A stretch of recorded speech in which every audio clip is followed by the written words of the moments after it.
All right, let's go ahead and get ourselves started. Let me go through a couple of logistical items. First off, my name is Dave Sepos. For those of you that are on the phone, I'm Associate Director with the Center for Collaborative Policy at Sacramento State, and I will be your facilitator for today. In a minute, I will go around the room and have the panel members do their introductions. But first, before we do that, I want to go through a couple of logistical items for members of the public that are here attending in the room.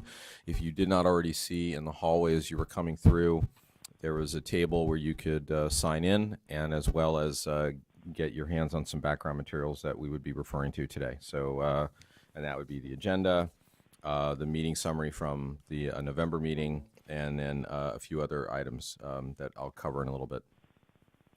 So please avail yourself if you have not already done so. Again, for folks in the room, I'm going to just apologize right now that I have my back turned towards you, but since I'm using this microphone, I trust you appreciate that. We are having a couple of difficulties this morning. One is that our science advisor, Dr. Stringfellow, is en route. He hit some traffic difficulties, so we're going to have to move the agenda around a little bit and move to the item number 4. So after we go through introductions and the item number 2, we're then going to jump down to number 4 and just handle a range of updates, and then we'll have to go back to the crop sampling events. So that's gonna probably make us calling audibles a bit for the rest of the day then, because I know that the presentation by Dr. Stringfellow and your discussion is the lion's share of activity today. We also are having some technical difficulties for folks that are on the phone or are listening in through the web. You'll note that we do not have a simulcast right now going on, and I do not believe we will for the day. We are instead patching you through to a GoToMeeting or a webinar setup, something to that effect. So we have some of the presentations will be booted up, but other items are not. So I'll just for folks in the room and for you, the panel, I'm going to be a little more descriptive of reading things like the agenda and whatnot, because there are some people who just simply may not be able to see it. So I'm going to apologize in advance for being a little more descriptive and prescriptive than I might ordinarily be. So with that, let's go ahead and move on to introductions. So from the panel on the phone, we have Dr. Ken Klock from Cal OEHA is on, and then if we could, Dr. Beam, we'll start over on your side. Again, everybody remember to please put your microphone on, and then we'll go to the panel members, and then we'll go on to board staff, and then we'll move ahead with the rest of the agenda. Stephen Beam, I'm Chief of Milk and Dairy Food Safety, Animal Health and Food Safety Services Division with the California Department of Food and Agriculture. Barbara Peterson from Exponent. Andy Gorders from California Department of Fish and Wildlife, Fresno. Seth Shonkoff, PSC Healthy Energy, UC Berkeley, and Lawrence Berkeley National Laboratory. Mark Jones, I'm with the U.S. Army Corps of Engineers, and I should say that I'm here on behalf of myself, and what I say doesn't represent those of the Corps. Dave Mazzara, I'm the Chief of the Food, Drug, and Tobacco Enforcement Programs for the Department of Public Health. Very good. Then starting over here with staff. Rebecca Asami, Water Board staff. Josh Mahoney, Water Board staff. Dale Harvey, Water Board staff. Alex Colway, Center for Collaborative Policy. Carl. Carl Longley, Central Valley Regional Water Quality Control Board. And we'll be joined soon by Raji, who's another regional board member. Clay. Clay Rogers. I'm the Assistant Executive Officer for Central Valley Regional Water Quality Control Board. Stephanie Yu, Counsel to the Regional Board. Great. Thank you very much. So at this time, let me just go through a couple logistical items as I'm doing for myself to make sure I don't forget. If everybody, both within the panel and in the audience, if you could please silence your cell phones at this time. For folks on the phone, be it panel members or otherwise, maybe listening in through webinar, I'm not sure how we've got that handled, but please do mute yourself. I will always be bouncing back and forth between conversation by the panel here in the room and then checking with folks on the phone. Right now, as I said, we have Dr. Klock. Dr. Ludwig has not yet joined us, I do not believe, but we'll keep checking in on that. But to make sure that we don't have any background noise or disturbances, Ken, if you could just go ahead and keep your phone muted in case there's any background noises that we would get disturbed by. Will do. Thank you very much. All right. So with that, what I would like to draw everybody's attention to now is the meeting agenda. We'll go ahead and go through that. I obviously already referred to the adjustments we're going to have to make, but just sort of going in order as we see it. We'll be in a minute. We'll just be going over the November public meeting notes to check in, see if there's any revisions, comments that the panel would like to make. Then we can open up the floor. As again, for folks in the room, standing rule after this agenda item, the introduction agenda item. This is a meeting, as you've oftentimes heard me say. This is a meeting of the food safety panel that is open to the public. It is not a public meeting. And the distinction, however odd that sounds, is that my responsibility is to make sure that the food safety panel has an opportunity to discuss things amongst themselves with their science advisor and with staff when they're here. And then, as I think everybody in this room that's been here before knows, I will always open up the floor on every single agenda item after the food safety panel has sort of exhausted their conversation. Then I'll open up the floor for public comment. Members of the public, you are welcome to, I ask that you make comments to the point at hand, to the item at hand, rather than something related to it. I'll also try to open up the floor in general for sort of general comments that folks might want to make, and we certainly encourage that if you choose to do so. The panel members are under no obligation to respond to public comments or public questions, so as members of the public, you are certainly afforded the opportunity to do that. And it is the discretion of panel members as to what they choose to do with that. Likewise, Rebecca, we have a system through the email site. So for folks that are listening in remotely, as we have always done, if you have a comment that you would like to make via email, please send it to the food safety panel email address that is available. And I routinely check in with my colleague here, Rebecca, from the board, and we'll read those. So we'll keep posted on that.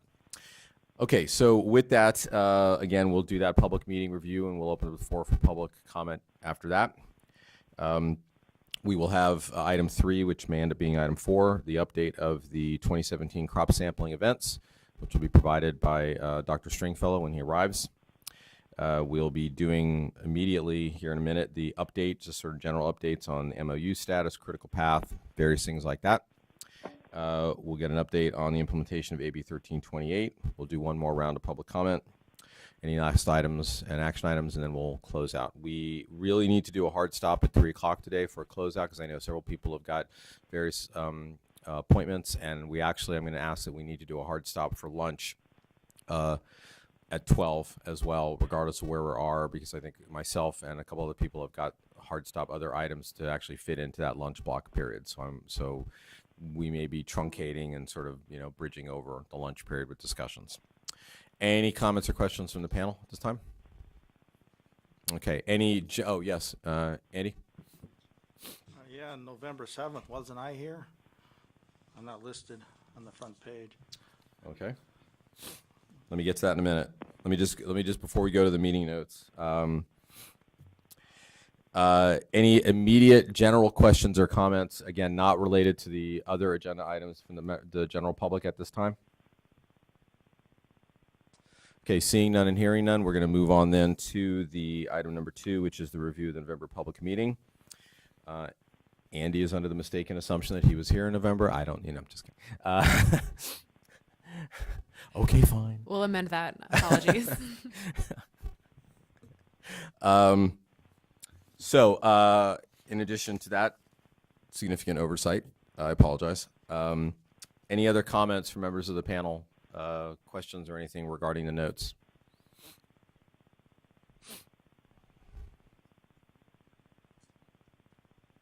All right, hearing none and seeing none, let me do a check-in. I'll come back to the notes and we'll do a call to question just to sort of finalize them. But before we do that, let me go ahead and do the public.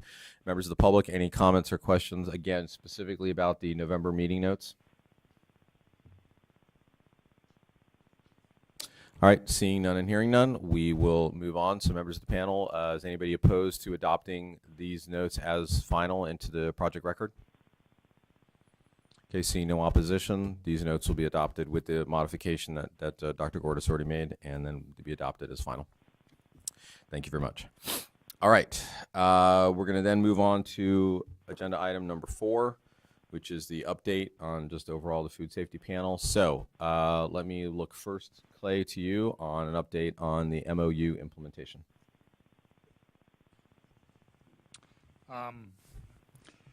Yeah, I mean, there certainly have been conversations regarding tasks 1, 2, and 3 with the irrigators and getting that work on task. We have provided Dr.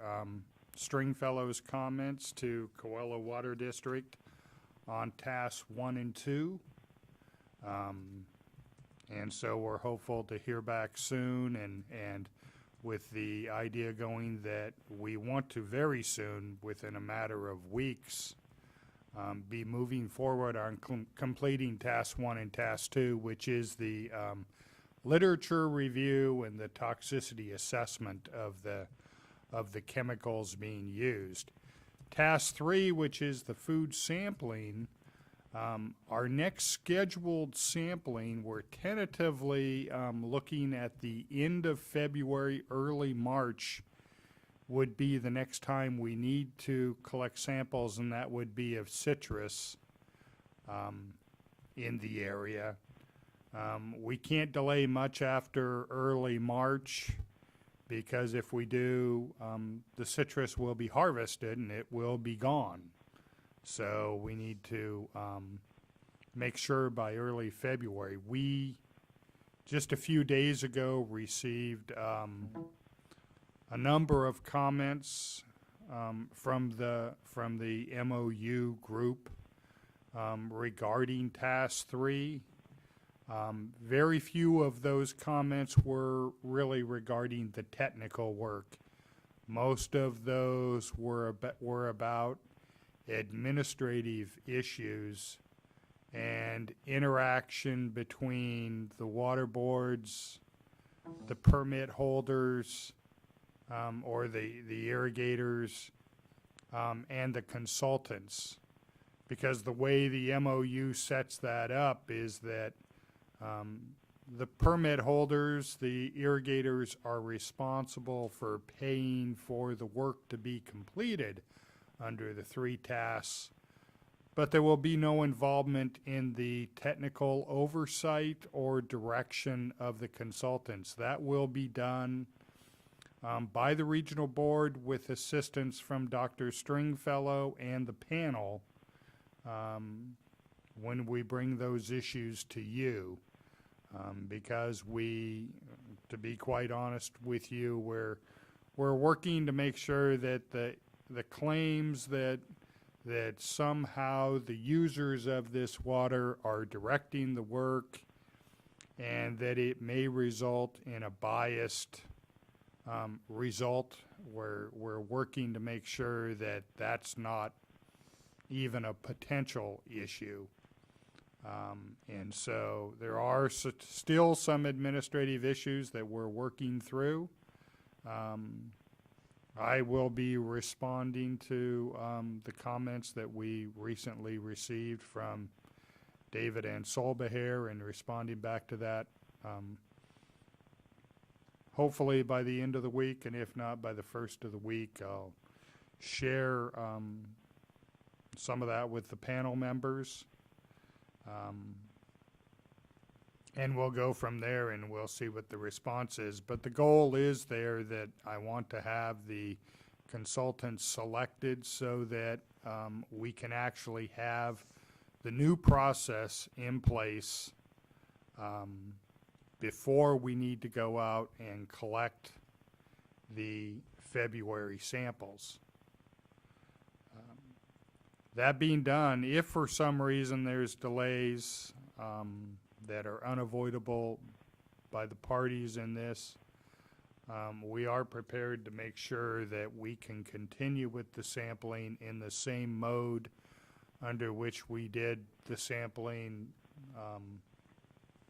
last year, so that we do not miss the citrus sampling. So that's really the update on the MOU.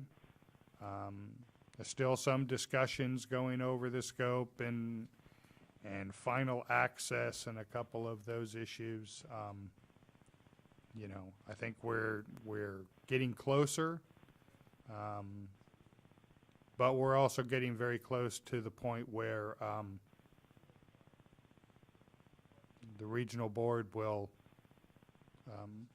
consider options if we can't get this agreed to get it actually implemented. So I think that's where, and perhaps David Ansolbahir is here from Coella Water District.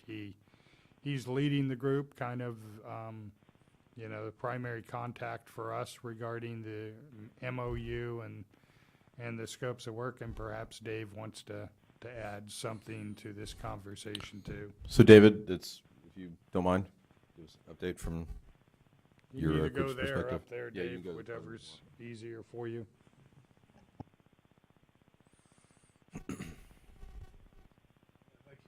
You'll need to turn the mic on, Dave. Sorry. There you go. My name is David Ansolbahir, General Manager of the Coella Water District. And we have been having conversations with Clay and the regional board regarding the scope of work for Task 3. We have submitted that with our comments. And also we have received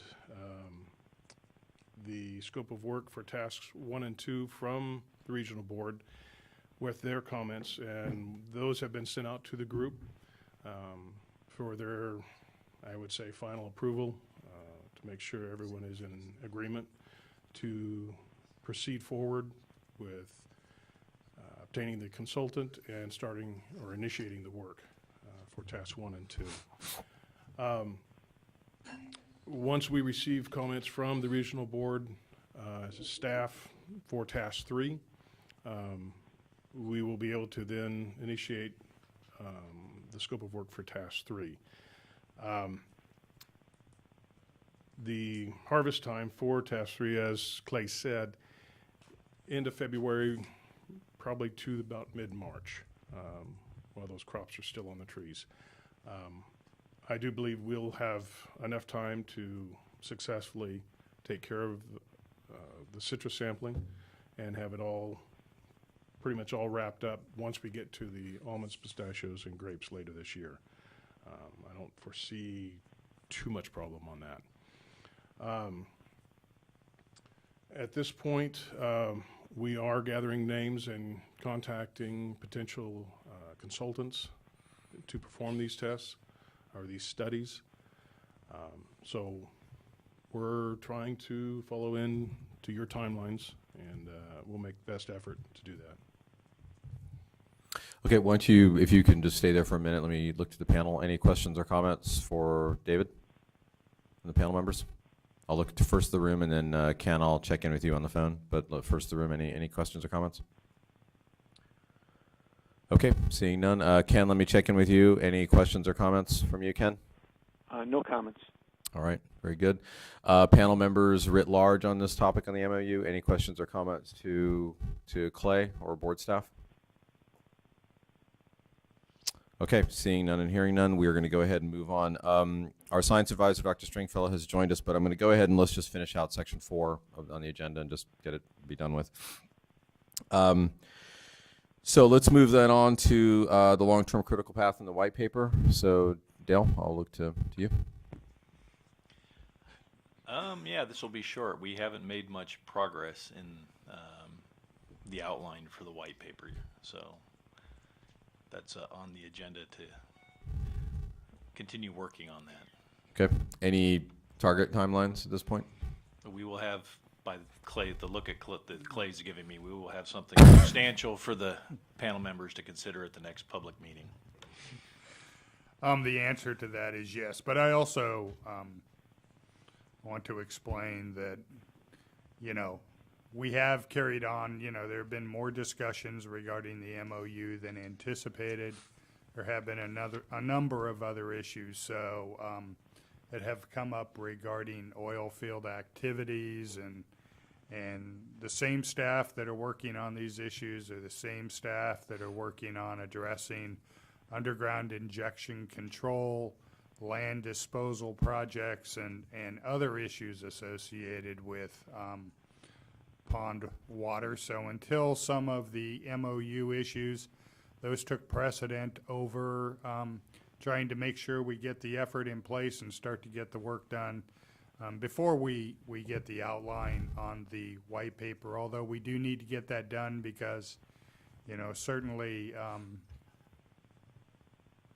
you know, after we complete another round of the sampling this year, my thoughts are is that we're to the point where we need to start discussing and making formal presentations about what this means and the input from the panel with the work that's done by the consultants and has been done by Dr. Stringfellow,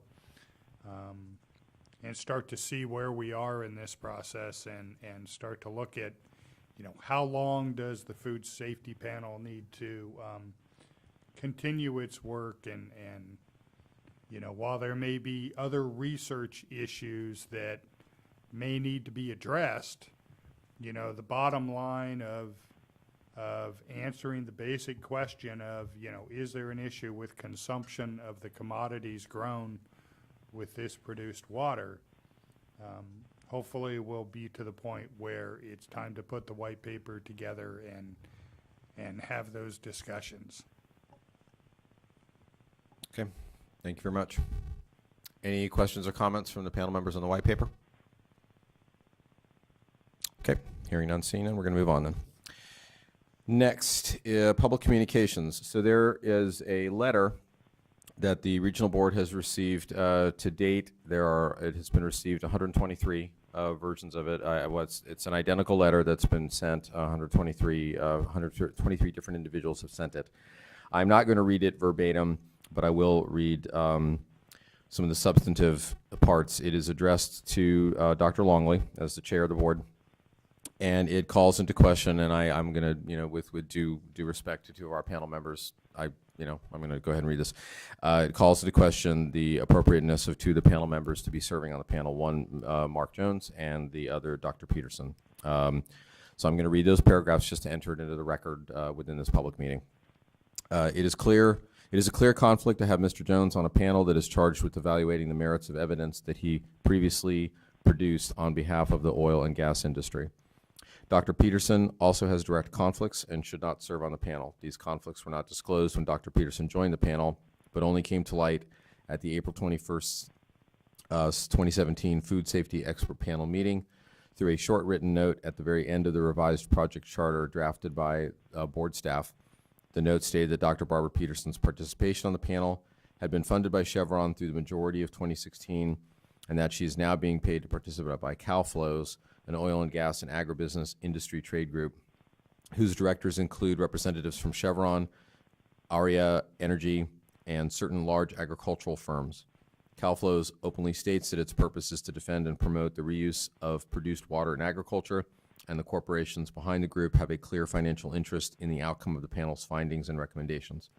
Dr. Peterson's associations with Chevron and CalFlows represents clear conflicts that make her unsuitable to serve on the panel. By including candidates with a history of working for industry against government regulation, the board jeopardizes the scientific reliability and public credibility of this process. The prior paragraphs of this letter are more just introductory in nature, so again, that's why I didn't read all that. So again, that's read into the record of this meeting. There are 123 versions of this that have been sent. Is there any comment from the panel with this regard? Okay, hearing none and seeing none, we're going to move on. Okay, so I'm going to do one last final check to the panel before I go ahead and open up the floor to the public on agenda item 4 and the bullets that we've covered. Any questions or comments from the panel?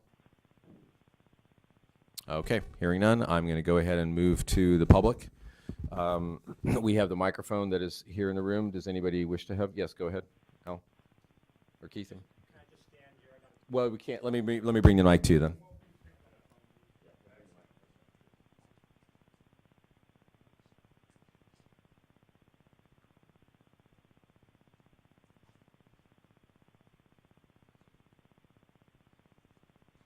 Check.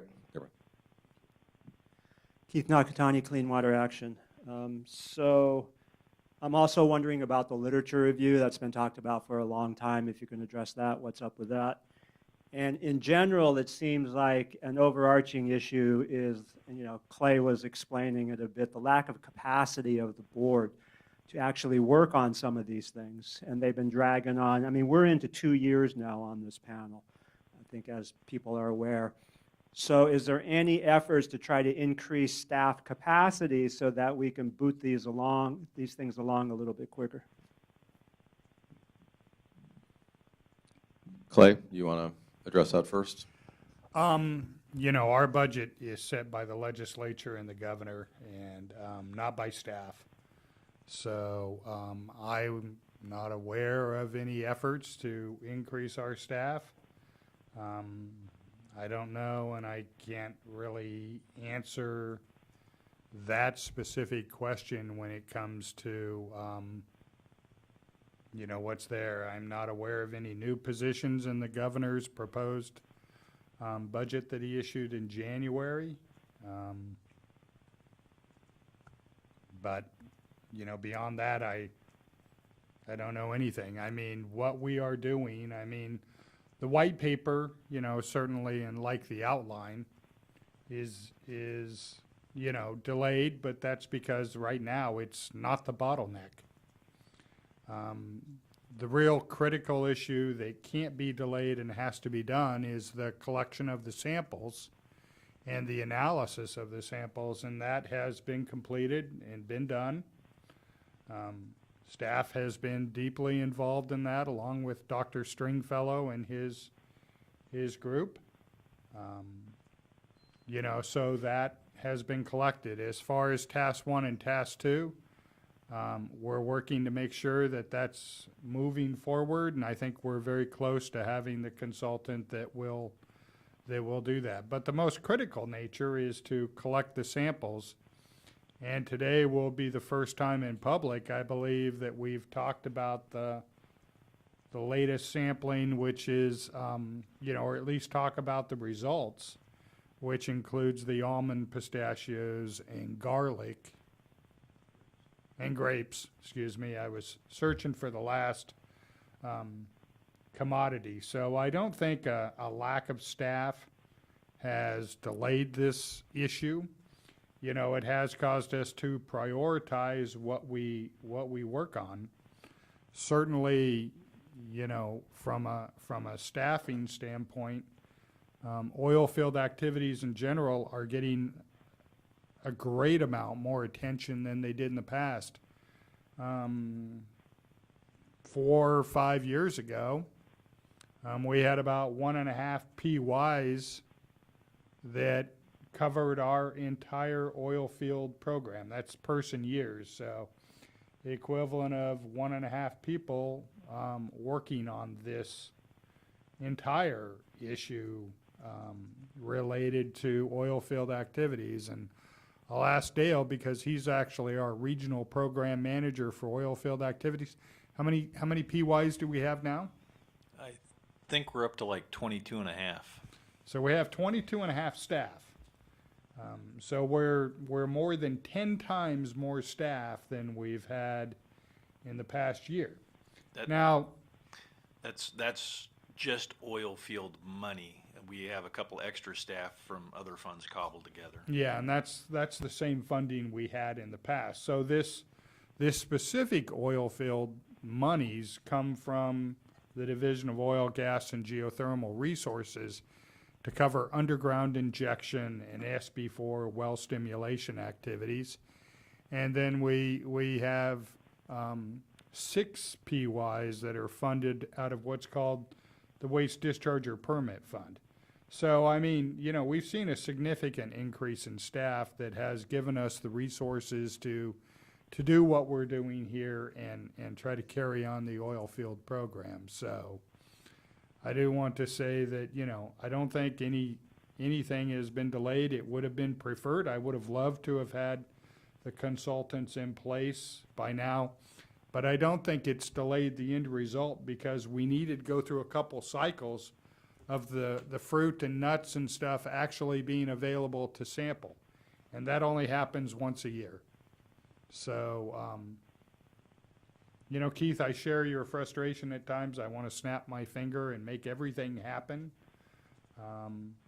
But I think we are working along this, and you know, like Dr. Stringfellow will be presenting information today about the most recent sampling that we've done. And, you know, I would have loved to have had this done much quicker, but unfortunately it just takes time. And it takes time to be able to collect the samples, get the analytical results, get the data assessed, and get it in a format that's ready for a presentation. So I just wanted to say that. Let me check in. I know Keith's got a follow on, but let me just check in on the literature review. Dale, is there anything more that you want to add? There was a question that Keith had asked about literature review. No, not at this time. I mean, that's part of the MOU process that we're still working towards. Okay, thank you. Yeah, and just let me add, Dave, real fast, that the literature review is task one. That's the task one and task two, which is the literature review and then the toxicological assessment. Also, just well, it's under item number 5. I'll talk about item number 5 when we get to it, about other things staff are doing related to this activity and making sure that we do know every single potential chemical that could end up in the water. Yeah, let me hand it back to Keith. So just to be clear, on those issues, it's the finalization of the MOU that's hanging up, addressing literature review and other stuff in that.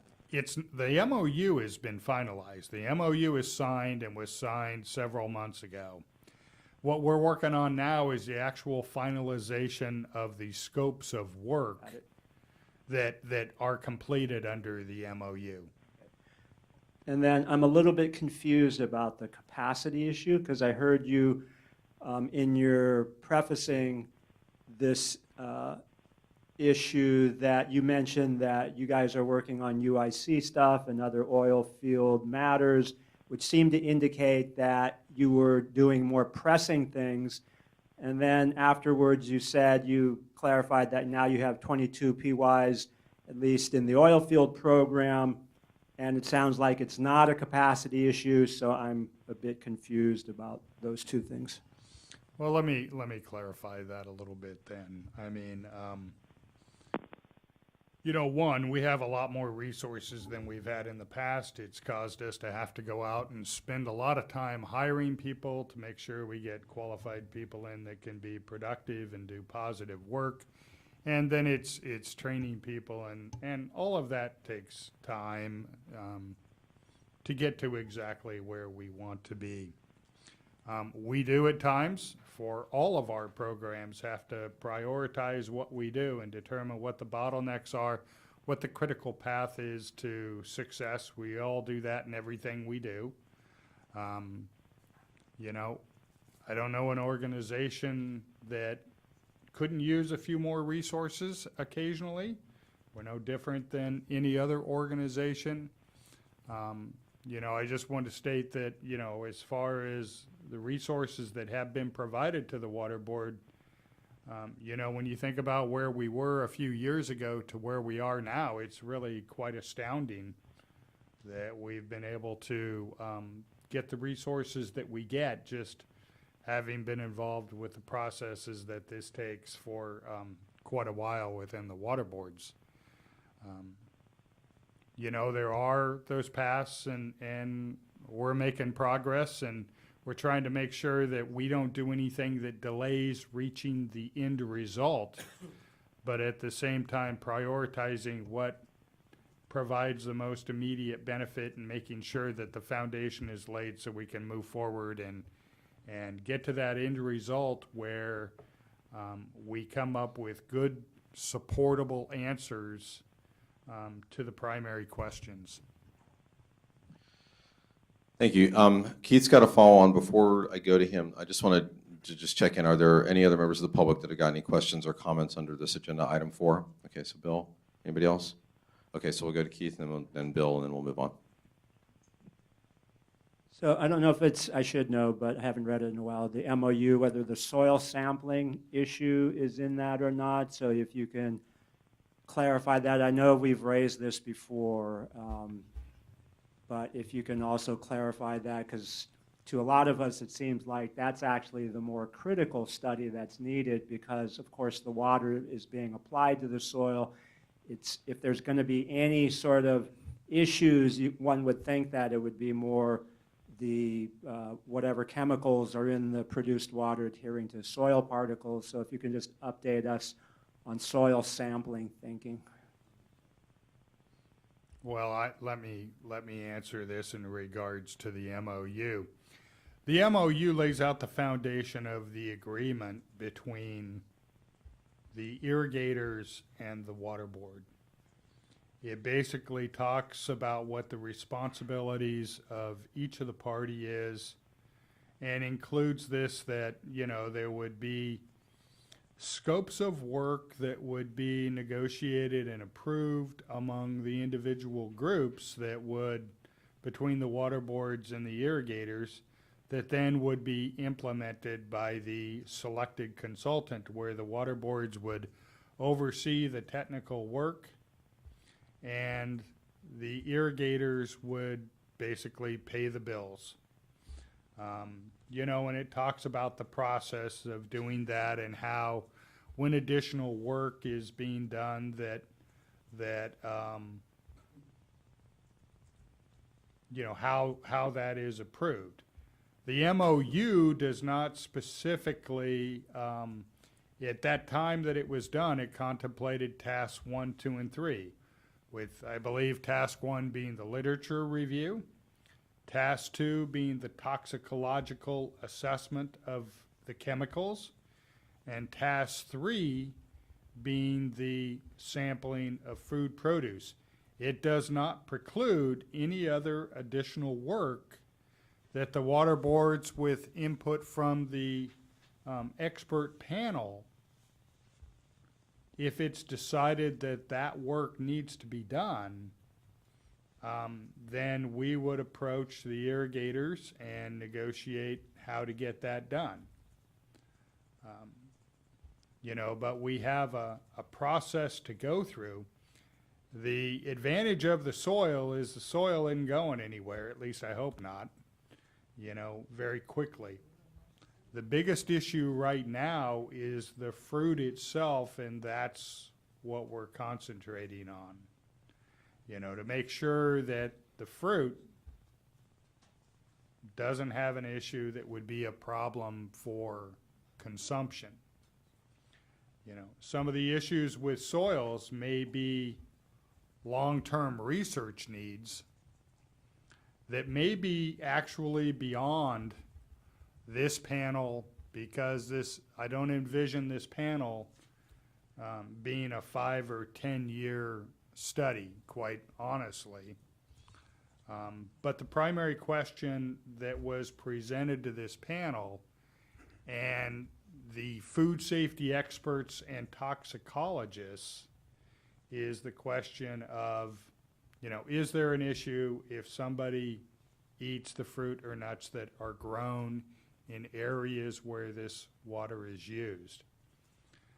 To be completely honest with you, and nothing against the panel, we all have our strengths. If we get into soil sampling in real detail, there may need to be some people with particular expertise in soil issues that would help to advise the board, that, to be quite honest with you, is more in line with the expertise that regional board staff have, because it's, you know, the 20 years I spent in private consulting was spent dealing with groundwater and soil issues, and issues with things like migration of chemicals through soils, and also, you know, perhaps some plant pathologists, plant people who talk about specifically how would a plant take up an inorganic, since, you know, I'm assuming that in soil issues, we would be talking about primarily inorganic chemical uptake and not organic chemical uptake, because most of the organics will degrade readily in the environment or volatilize into the atmosphere, and are probably ultimately, from a soil uptake issue, not long living in the soil and probably would not accumulate. But you had a question, Keith?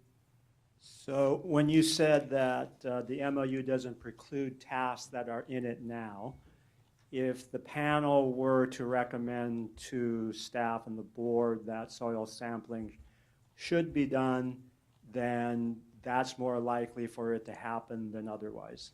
Would that be correct or accurate? Well, certainly the reason we have the panel put together is to seek the panel's input and help guide us on how this needs to go. So the panel is going to be very influential in recommending to the regional board members and the regional board staff about additional tasks that need to be completed. Bill Alio, Bill Alio, Environmental Working Group here in Sacramento. Just for historical perspective, and it's not to boast, so because I don't think the panel knows the history, we really are gratified that so many PY are now available and working in this district, in the Central Valley. It was January 4th, 2011 that I walked into Dogger's headquarters and talked to them, said, do we frack in California? They said, no, we don't need to. And that led to a series of things, because I knew they were. And so things started happening, SB4, and then we started looking at the underground injection control program. One of the things on my list was I've heard about wastewater to food, and so we're getting through these things. It takes time, I understand it. Now we have the new bill, AB 1328, which is on today's agenda. So, but I want to thank you for making that effort. I know the money came from Dogger, but at the first time, Andrew Grimberg from Clean Water Action and I were here, Chair Longley and Clay thanked us and said they've focused a lot on agriculture for the last couple of decades, and they knew they had work to do in this area, and so you're doing it, so I appreciate that. On the issue of panel makeup, Clean Water Action, ourselves, and a couple other did a sign-on letter and sent it to the board months ago now about this, what we see as an apparent conflict of interest, and now someone has generated a bunch of letters recently. I cannot remember what the response to that is. How the board, how the food safety panel is constituted. Is there, I don't think there are formal bylaws. And so is there going to be an action on that? Because I saw no response in when Dale, or no, I guess Clay brought it up. No, Dave read the, so anyway, is there a response to that yet, or will there be? Yeah, I'll provide a response, and certainly I'll let Dr. Longley, Raji Brar, board members weigh in, and Stephanie Yu from the Office of Chief Counsel. I mean, we did look at what we considered viable potential conflicts of panel members. You know, because that's the big issue for us, are conflicts. And we also looked at the fact that we need a wide breadth. We looked very clearly at the expertise of the individual members. You know, people that had been suggested to us, people that we were aware of, and, you know, making sure that we had the right agencies and people that had expertise in food safety, since that's an area that regional board staff ourselves are not, we don't have that expertise. It's really outside our realm, but we feel a responsibility to try and address it, even if it isn't our direct regulatory responsibility. You know, we knew Dr. Jones had, or Mark had worked on, excuse me, Mark, I don't think you have a PhD, do you? Okay, not yet, but Mark, we were aware that Mark had done work with, well, it was actually CRC, I believe, is who he had done work. And to be honest with you, we had looked at the work that he had done. We had talked to other people that had seen the work. The work we thought was a good technical piece of work done with the data presented. It wasn't presented in a biased fashion. And that's our biggest issue, is that, we wanted to have a group that represented all the stakeholders, that was diverse and had the expertise that we needed. Mark, we knew, had done consulting in the past,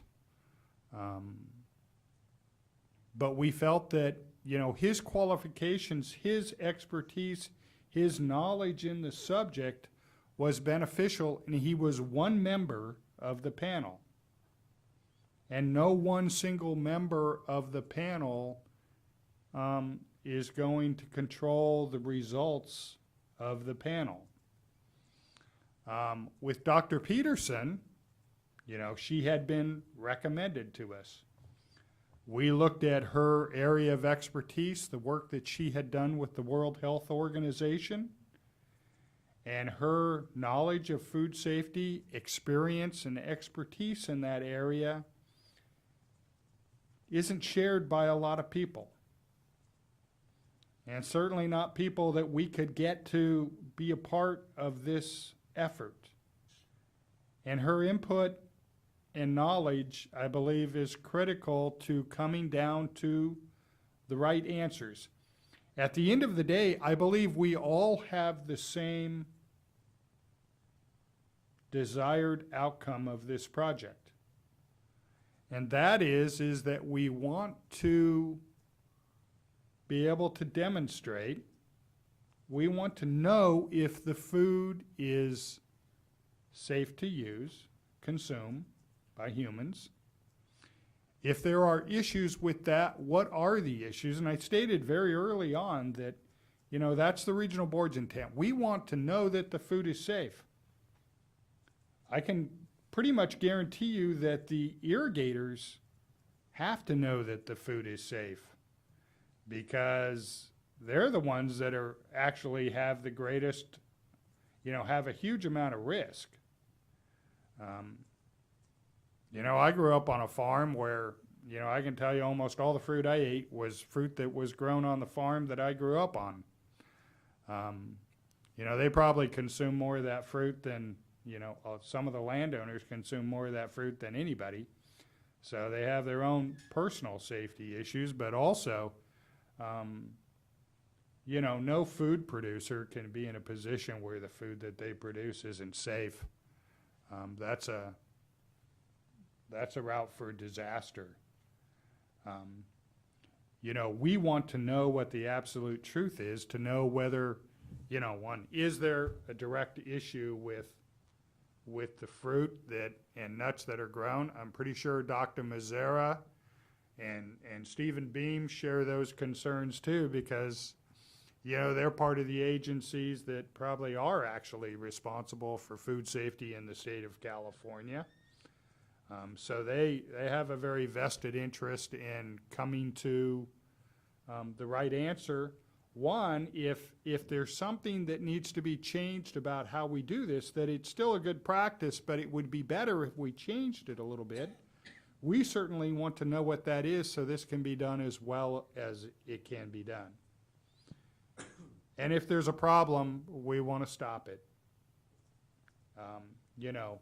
That's part of the reason why, we want to make sure that we don't go so fast that we leave data gaps, that we leave holes in what's done, and be as comprehensive and thorough as we can be, so we come up with the best answer at the end of the day, Bill. But I think we all want to make sure that what's being done is the right thing to be done.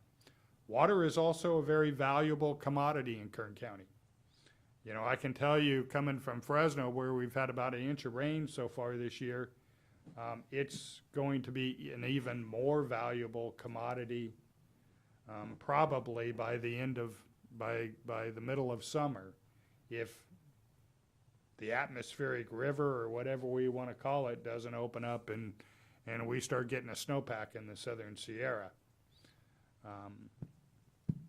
You know, so it assists the economic driver. It allows lands to be used. It makes our water supply more sustainable. And so there are benefits from the use of this water that we don't want to take away unless there's a very good reason to take it away. It meets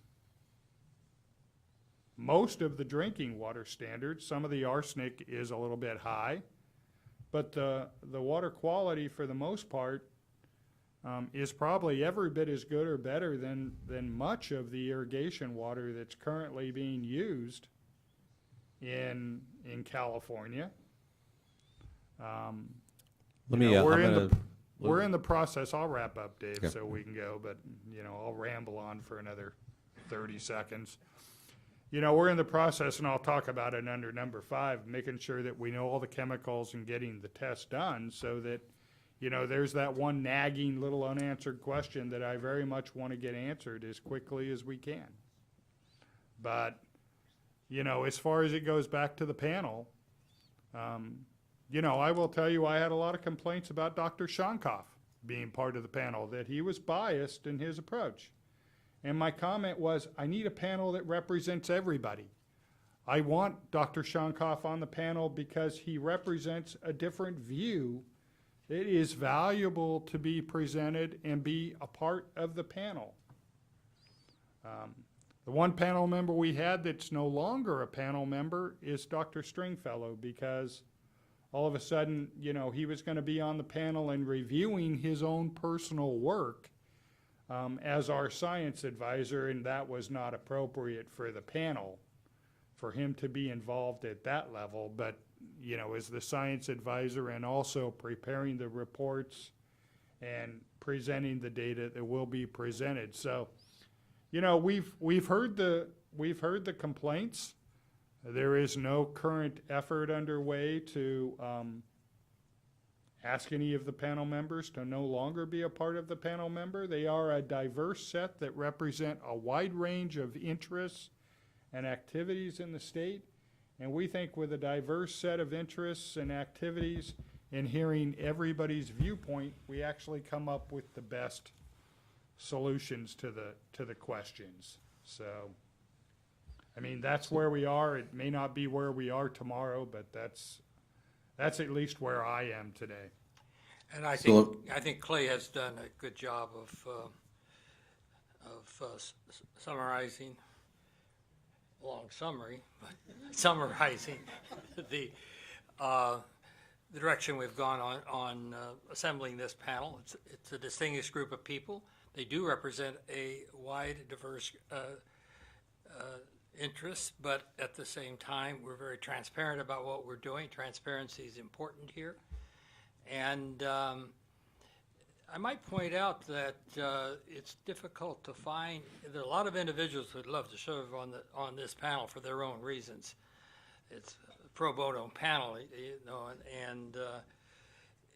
but the point is that they don't necessarily have the kind of in-depth expertise in the areas that we're looking to be able to address this problem. And I think Clay Rogers did a fine job in pointing out the thinking that we went through and why we're at where we are right now. Let me check in one last time with members of the public. Any other comments or questions at this time? Yes. Okay. All right. So we have one email coming in.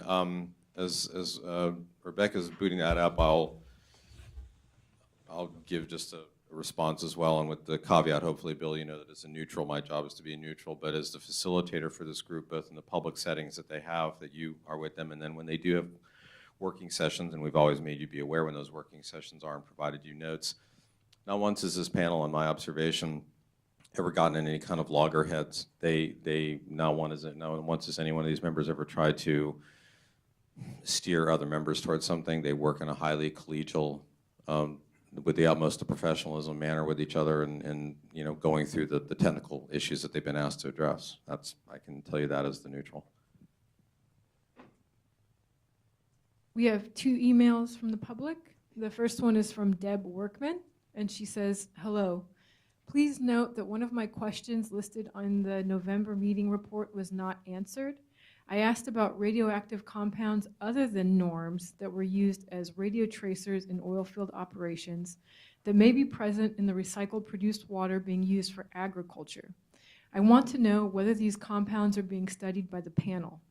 The response to my question was about farmers, not about the use and fate of radio tracers in oil field operations. Please respond to my question." So I'm going to look to Dr. Stringfellow in a minute. But let me, well, let's go to you now. We'll go ahead and respond to that, and then we'll come back to the next letter. So the short answer is we are considering it. There is under the information that's released under the disclosures is, which I believe is AB 1328. Sorry. Okay. So the short answer is yes, we're looking at that. There's under both what was done before with some orders plus the new regulations and laws, the oil companies that are using chemicals on the field, including any kind of radioactive tracers, have to report that use, and we will evaluate that reported use. And to my memory at this moment, there hasn't been significant use of those tracers. There was, I'm going to actually talk about it a little bit later. I think there was some xenon tracer that was used, and there's a lot of reasons to believe that's not a concern in water.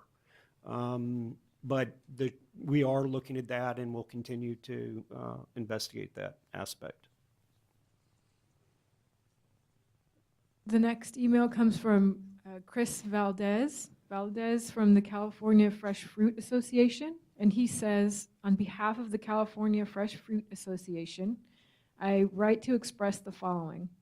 At present, the link between a known hazard and the likelihood of adulteration does not appear to have been established as evidence thus far from the series of uptake studies and literature acknowledged by the panel. So we encourage the panel to move forward and produce the white paper answering the primary food safety questions. If there exists an interest and further reason to conduct research in other areas which fall outside of the direct scope of the quality of produced water and its effect on the food safety irrigated with this water, then such interest should be clearly framed for its nexus to the discharge permit, or more specifically, its use as a source of water for irrigating crops and the role of the regional board to approve or not approve in its permit conditions, irrigation use as an appropriate end use of this water. If the research interest is beyond any casual framework for the food safety questions that has been opened by the panel, then please do not allow interest to delay the work of this panel from moving forward to produce its opinion over whether produced water creates a food safety concern to human health in the actual food that is consumed. Thank you. Thank you, Rebecca. Okay, we had, it's going to have to be brief, Keith, because we have to move on. So we're going to go to Keith, and then we had another board member join us. I'd like her to introduce herself, and then we're going to move on. So very quickly on the possible radioactivity issue, I got an article yesterday. I didn't read through it carefully or closely, but that in Pennsylvania there was a study that showed that radioactive materials were accumulating in soil sediments over a number of years. It was not only from fracking, but also from enhanced oil recovery techniques. So what I'll do, I guess, is forward that to Clay and Dale, and maybe he can distribute that to the panel. Thank you. Roger? Good morning, everyone. My apologies for running a little behind. The fog got the best of me. I drove up this morning from Bakersfield, and I'm looking forward to spending the day with you. Thank you. Thank you. All right, so with this, I'm going to move ourselves back to item 3, and I'm going to hand it over to Dr. Stringfellow. And we've got the, pardon? Do you want to take a break? Okay, let's. Okay, all right, no break. We're gonna go. Okay. Okay, so we're gonna need to pull the presentation up. It's a. Where's? Oh, is it on that computer? Oh, sorry. Well, if I can figure out how to get it to the desktop.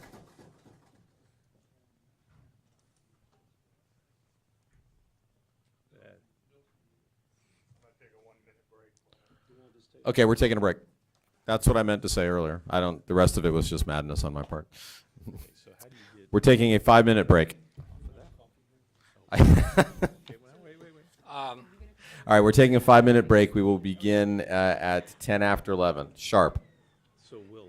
And David, I understand that one of the problems we're fighting today is that there's a backbone that our system is on, insofar as that the internet system, Mhm. and they had some problems with that, and they've done a workaround here, but that they've been working. In fact, they've been working a long time before this meeting started to try to resolve that issue. So, Okay. my thanks to the guys that have been and gals that have been working so hard to make this thing. No, I mean we have it up and running, and we've got a workaround. So it's the only thing, as I said to Alex, is people don't see the bald, or I don't have to see my bald spot on the webcast, so I'm fine with this actually.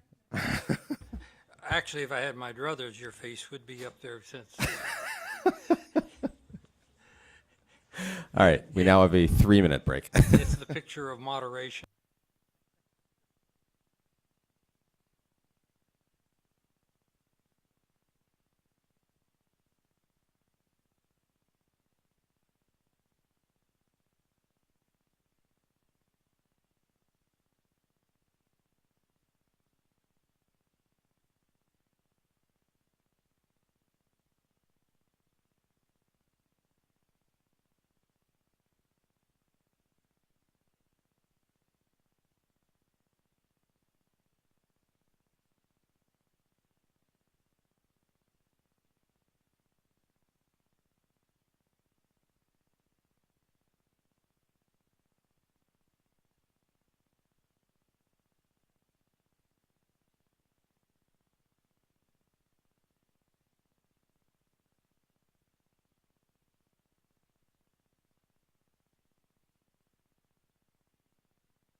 Okay, let's go ahead and get started, please.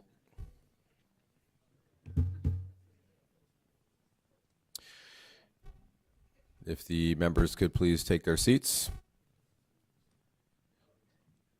Gabrielle, by the way, did you join us? I know we have Ken. Ken, you're still with us, but Dr. Ludwig, did you join us on the call? All right. Okay, we're going to go ahead and get started. Will, you are on. Is your mic on? Yep, Hello? there we go. Yep. Okay. Hello. Sorry I was a few minutes late this morning, but it seems like everybody found something to do to amuse themselves. So what I want to do Hey, today... Will, you're going to need to get pretty close to the microphone so it's picked up. Thanks. Is that better? What I want to do today is go over all of the data that was collected in 2017 and give a summary of that data and some context for analysis. And we did talk a little bit about some of this on the phone, and I got some good feedback from the panel, which I've incorporated in this presentation. So what I want to, let's see if there's an easy way to do this. Okay.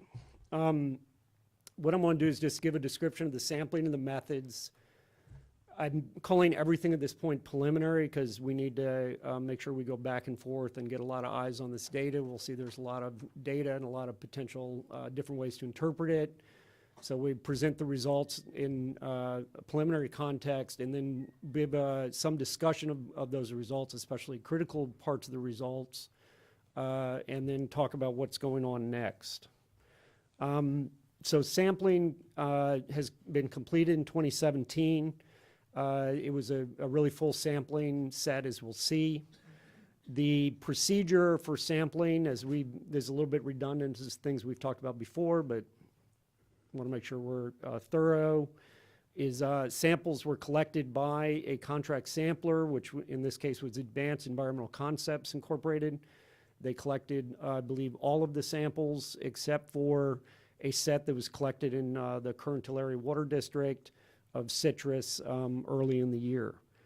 There was oversight provided for this sampling and the shipping with the regional board in particular. Staff were there during the sample collection and were also took possession of the samples at the site and then arranged for them to be direct shipped to the analytical lab, which was WEC Laboratories, which is a state-certified analytical lab that also has experience doing fruit analysis.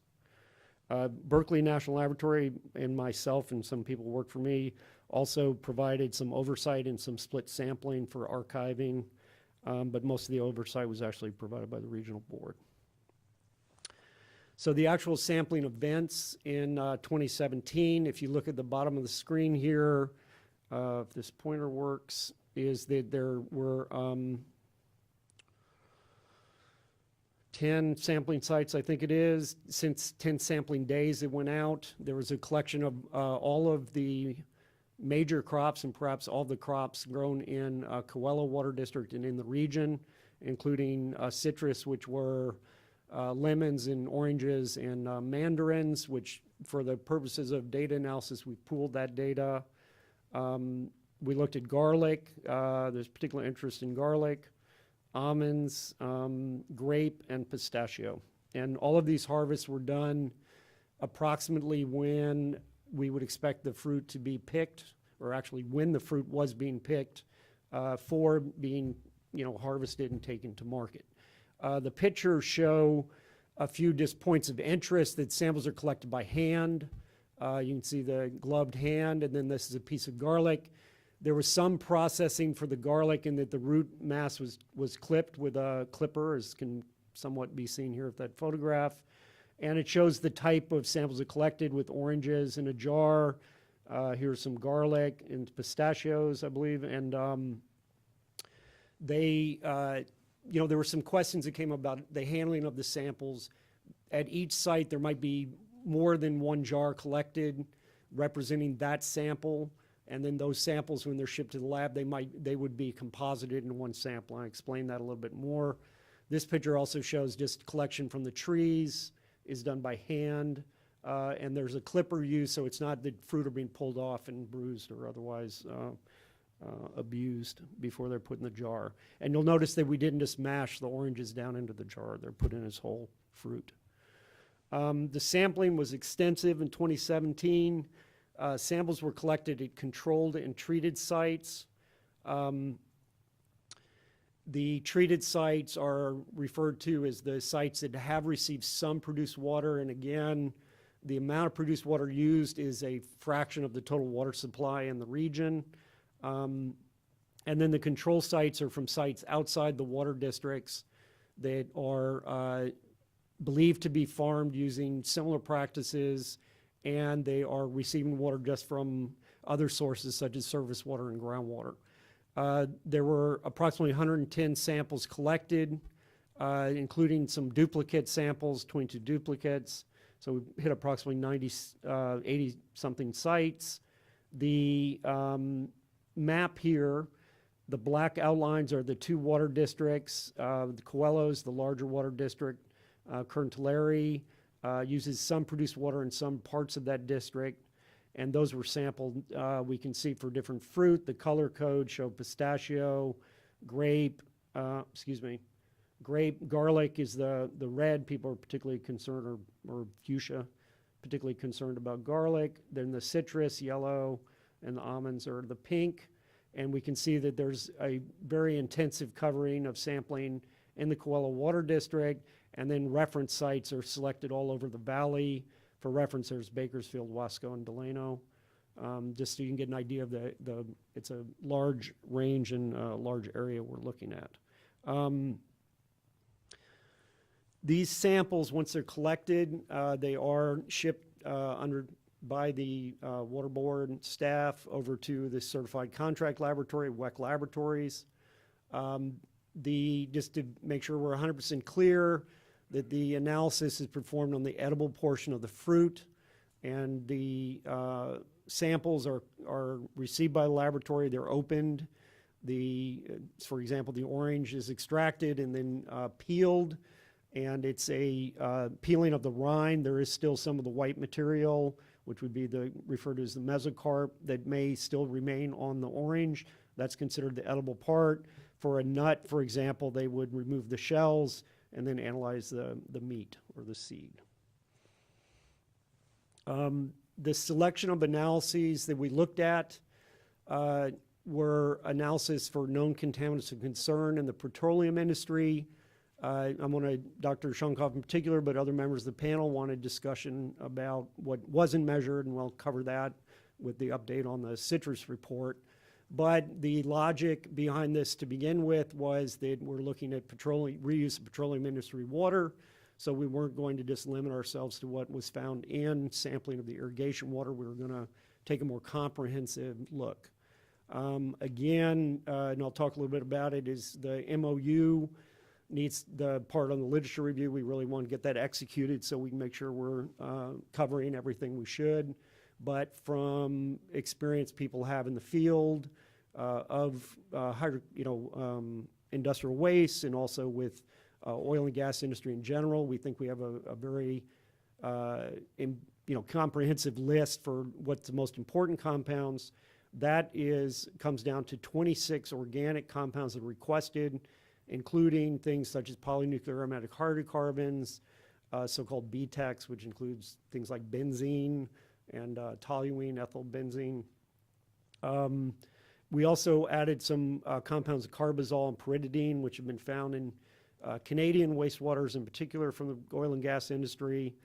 There was acetone and methanol was specifically asked for because they had been found at some point in monitoring of petroleum wastewaters, particularly in open canals. I'm emphasizing that there are compounds that we know are associated with oil and gas. Those are the ones we're particularly interested in looking at. But as the nature of the analyses that we're doing, there's a number of other organic compounds that are also included, which include things like chlorinated solvents, a lot of miscellaneous volatile and semi-volatile organics, that we'll run into a few of those today when we're discussing, that show up in materials, and we'll discuss whether they're natural or not. But they can be found. They're not necessarily on our target list of things we normally associate with the oil and gas industry. In addition to that, we are analyzing for 18 different metals We're using total metal concentration, which is considered a conservative analysis.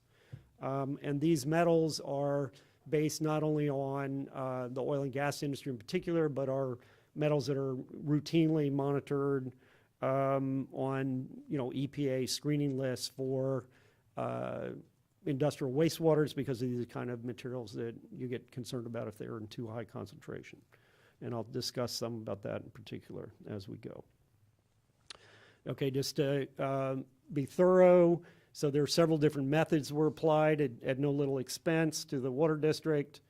We're looking at alcohols by 8015D, the semi-volatile organic compounds by EPA method 8270C, which pick up a few of the odds and ends, and the bis 2-ethoxyhexyl phthalate got on the list from reasons that are not exactly clear to me, but it is a really common plasticizer. So it's not necessarily associated with the oil and gas industry at all. Then there's this semi-volatile organics, which is a method that's 8270C SIM, which means single ion monitoring. And I'm getting this detail because it becomes important when I try to explain some things later. The single ion monitoring method is a selective method for polynucleoaromatic hydrocarbons, which are, as I'm sure most people know, are one of the more problematic type of compounds that are found in oil and gas wastewaters. They tend to persist more than a lot of other organics. Their potential to accumulate. So these are one things we definitely want to look at. This is a sensitive and specific method for those pHs, including things like naphthalene. Then there's also a more general volatile organic volatile organic compounds by EPA 8260B, which is what is used generally for monitoring gasoline spills and other hydrocarbon-associated pollutants in groundwater and in other samples, soil samples, et cetera, including fruit in our case. And that's the analysis that also includes things like chlorinated solvents and a lot of other materials that are not being used on oil fields, but really common in contaminated groundwaters in particular. The metals were done by two different methods, and I won't get into too many details about it, but there's the 6020A and the 6020B. There's very similar analysis, but there are different ways to process the data, and that gives us different sensitivities for the analysis depending on which metal. So there's some overlap between those two methods as to which metals are measured, but in the end, between the two methods, all of the metals on that list are measured.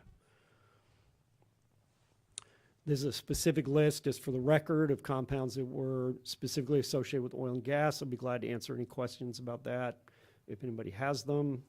And then this is the list of the inorganics metals, and we'll come back to this as we go. Okay, so looking at starting to move on to the results.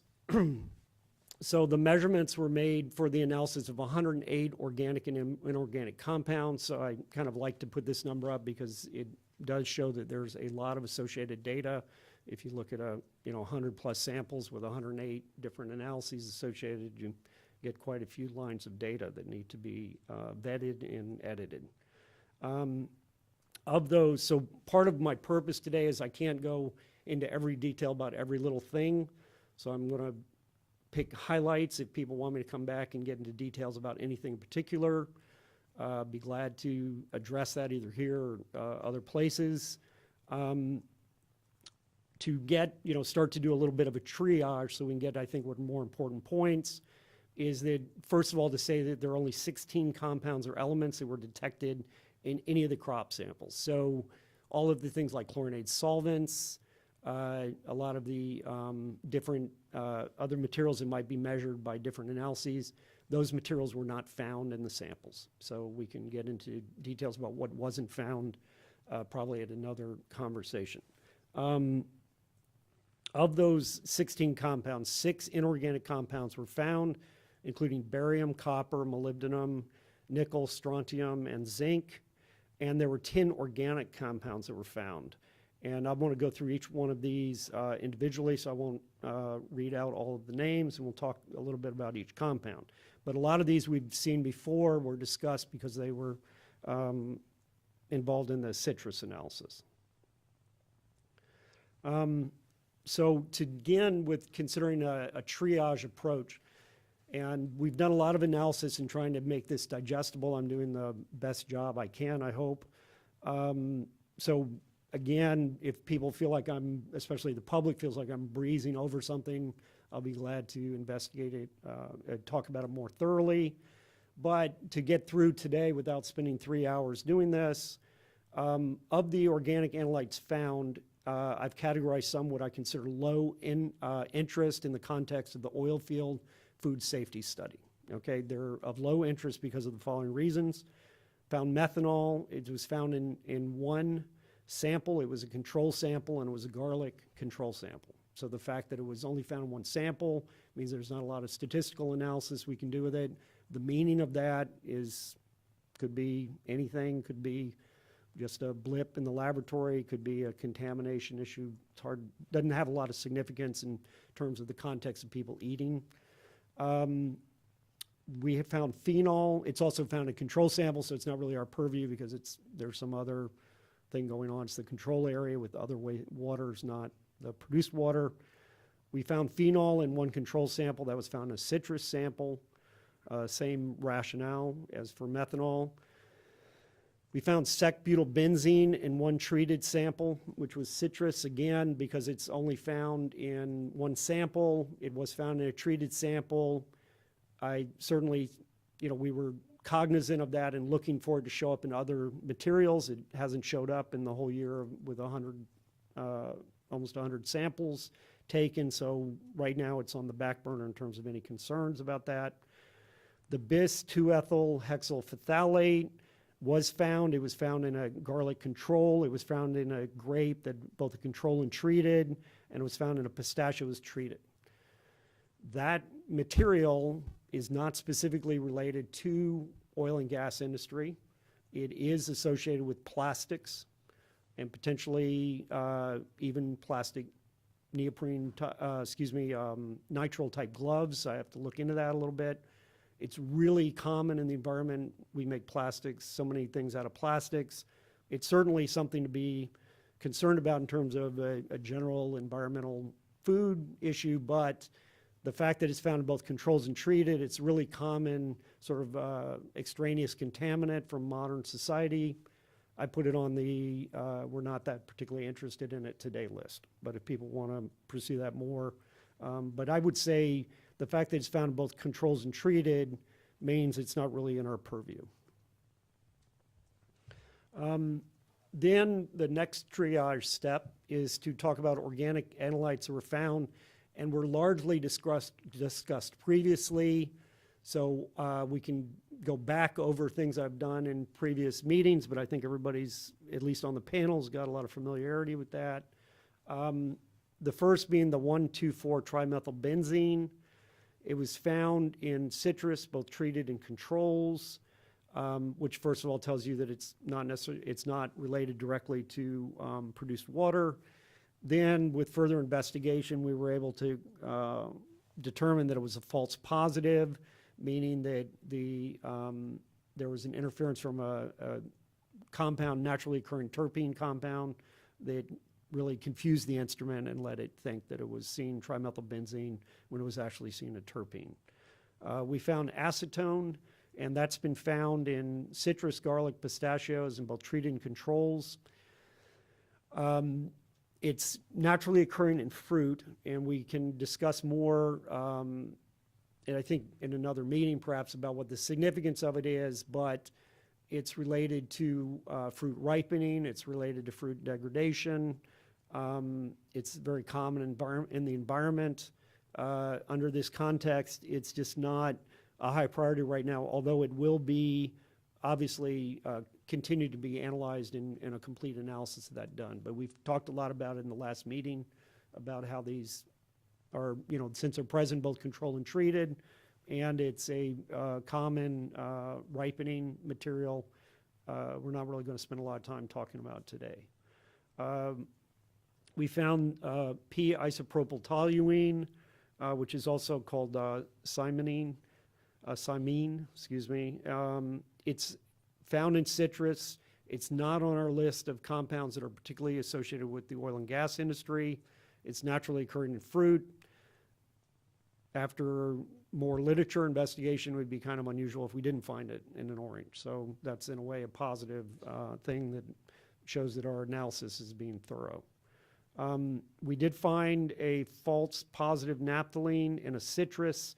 It was found in both treated and controls. It was found with this 8260B method, which is why I digressed and explained a little bit about the two different methods.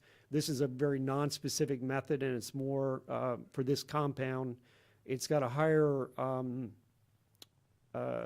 detection limit, so it's not as sensitive.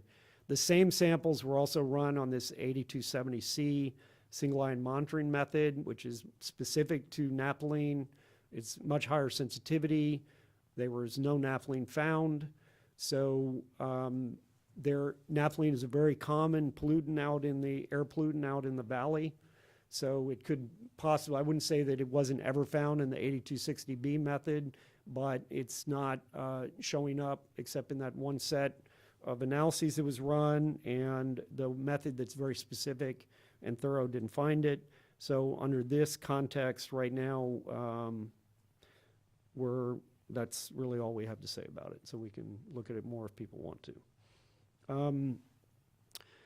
Moving on to the compounds that are new to the panel that we've found some results for. What I'm going to do now with a series of slides that go forward, we're going to see very similar types of information.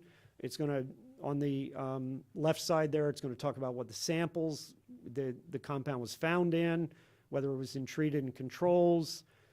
We look at the statistics of those differences, usually some information on how many of the samples it was actually found in. That's also indicative of levels of contamination, for example, and it has to do with the non-parametric analysis that I'll talk about more later. So for this compound, and then on the right side, we have these graphics which people are starting to get used to, which are a plot of the actual data with showing means and standard deviations with a box plot. The control is going to be on the left side of the x-axis and the treated on the right in all of the slides. And you can see the level or concentrations of the compound versus the treated versus the controls. And I want to point out for this analysis, yes, Barbara? You're showing the detection, 8 out of the 24. How are those distributed? I think it's pretty even. I'd have to double check. I've got a cheat sheet over there I can check. I think it shows up on the graph. If you look at the graph, the ones that are above 0 are the detects. So to me, it looks like there's 3 from the control and 5 from the treated. Yeah, it's a little bit misleading because some may be on top of each other because I think they're 12. Yeah, if you look at the bottom, now this isn't going to be on all of them. This I kind of put in as a cheat sheet for me, but there's 12 of each sample.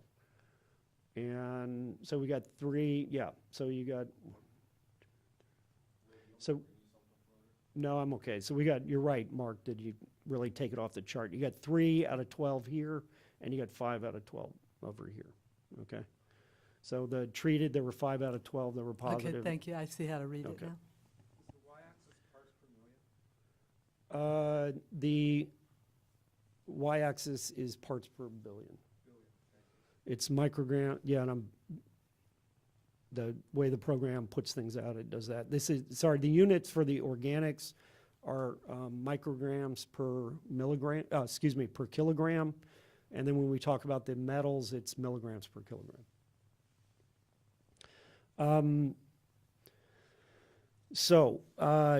2-hexanone, again, it's not on our list of compounds known to be associated with the oil and gas industry.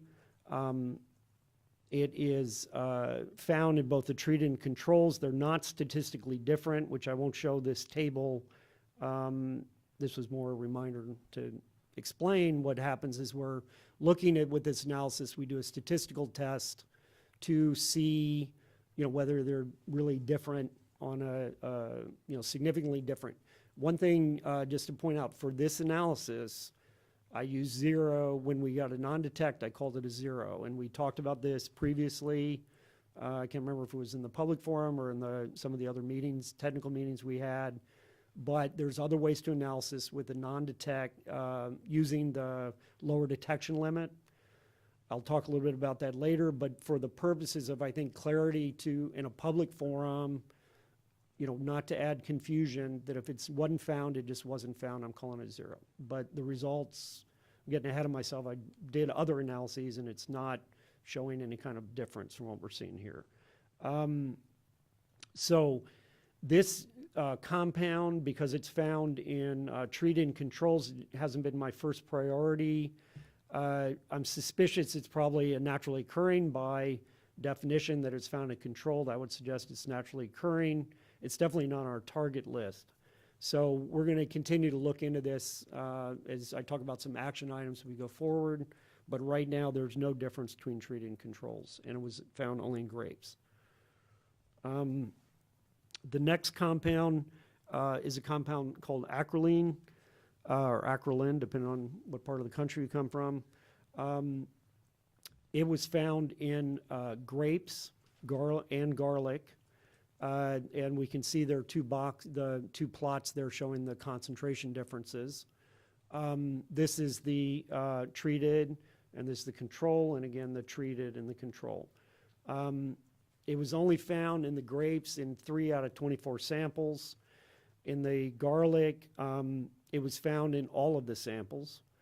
But even though there's a little bit higher levels in the treated, there's not a statistical difference between the treated and controls for this compound.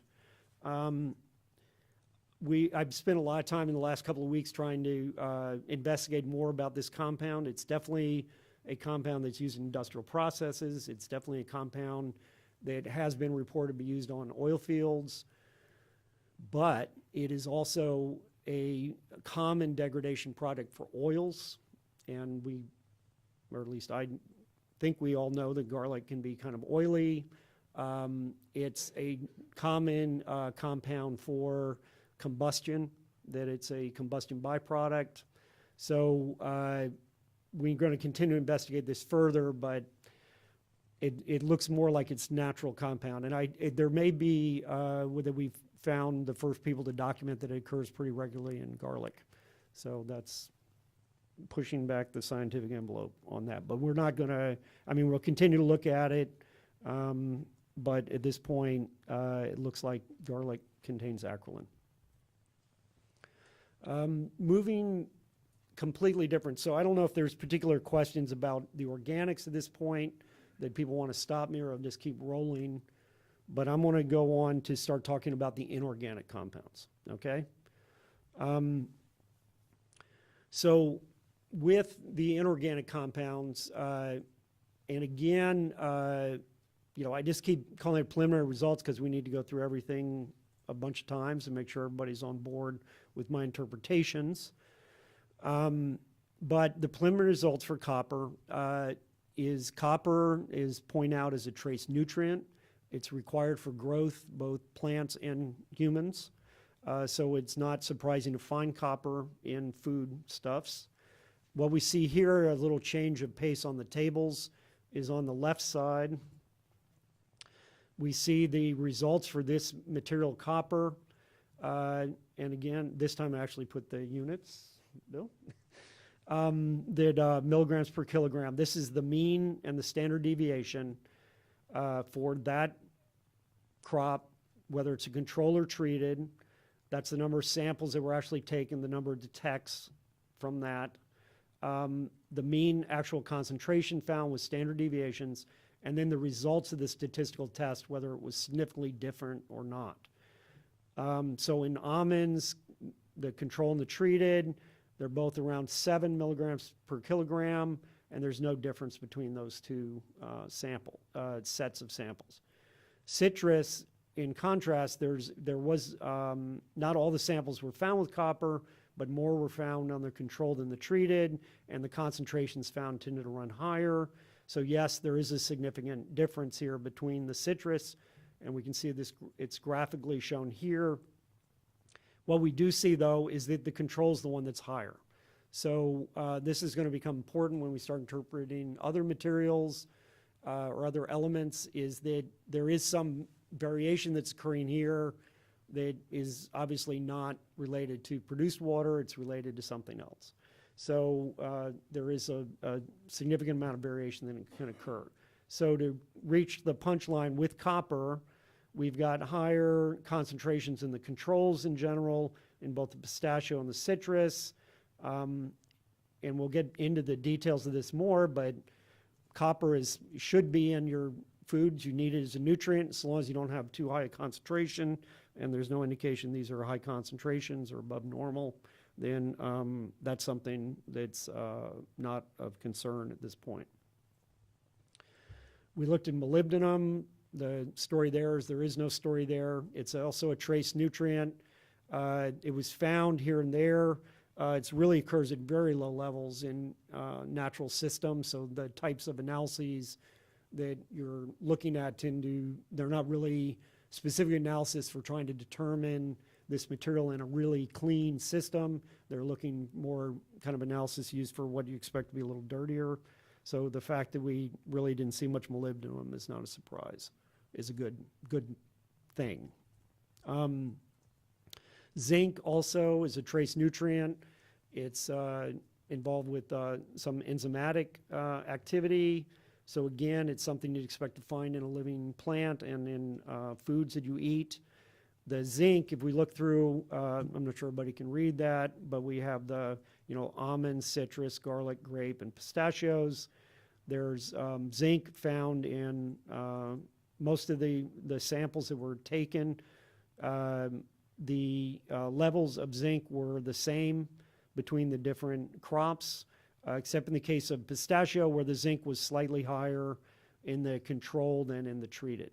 So again, showing that there is variation that can occur that's got nothing to do with produced water causing any kind of change in concentration. I don't think we'd be sitting here and saying produced water reduces zinc content. Same thing for nickel, to finish up with the trace nutrients. This is nickel's needed for growth. It was only found, you can see the red highlights is where the different ones, numbers that were significantly different, and you can see in the graphic here. That was found more frequently in the control samples than the treated. From a non-parametric approach also, that would imply that it's got higher concentrations. But there's nothing on these levels of concentration that suggest anything's amiss. Yes, sir. It's just a minor question, but it appears that the box plot indicates that there was a sample below 0 in the treated. Is there any? No, that's kind of a statistical, that's standard deviation. That's okay. Okay. So it's just calculating it. What that also says, that number isn't different than 0. And again, this measure, the way I calculate this data, it comes up with 0. If we did it with the lower detection limit, it would come, it would look like it's less than, I think it was 0.1 milligram per liter or 0.05 milligrams per liter. Milligrams per kilogram.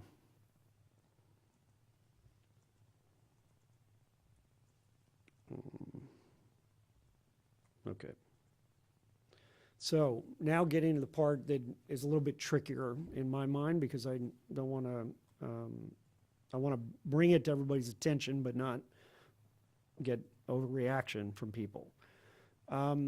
There's two other, we looked at barium and selenium, and I'll show the slides on that. So what we've done before, they're heavy metals, they're potentially, copper, nickel, potentially are environmental pollutants, but they're also trace nutrients.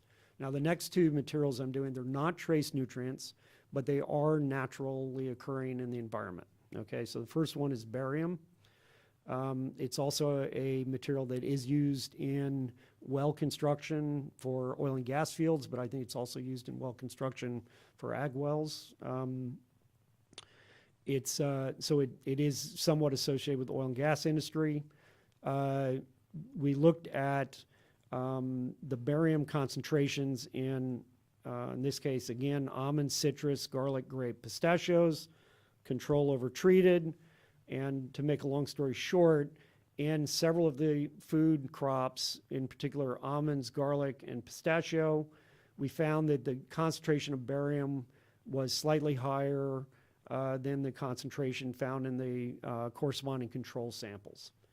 That data is shown graphically here, where we see that there's a grouping on the treated. This is the almonds, tend to be a little bit higher in the treated areas than in the control areas.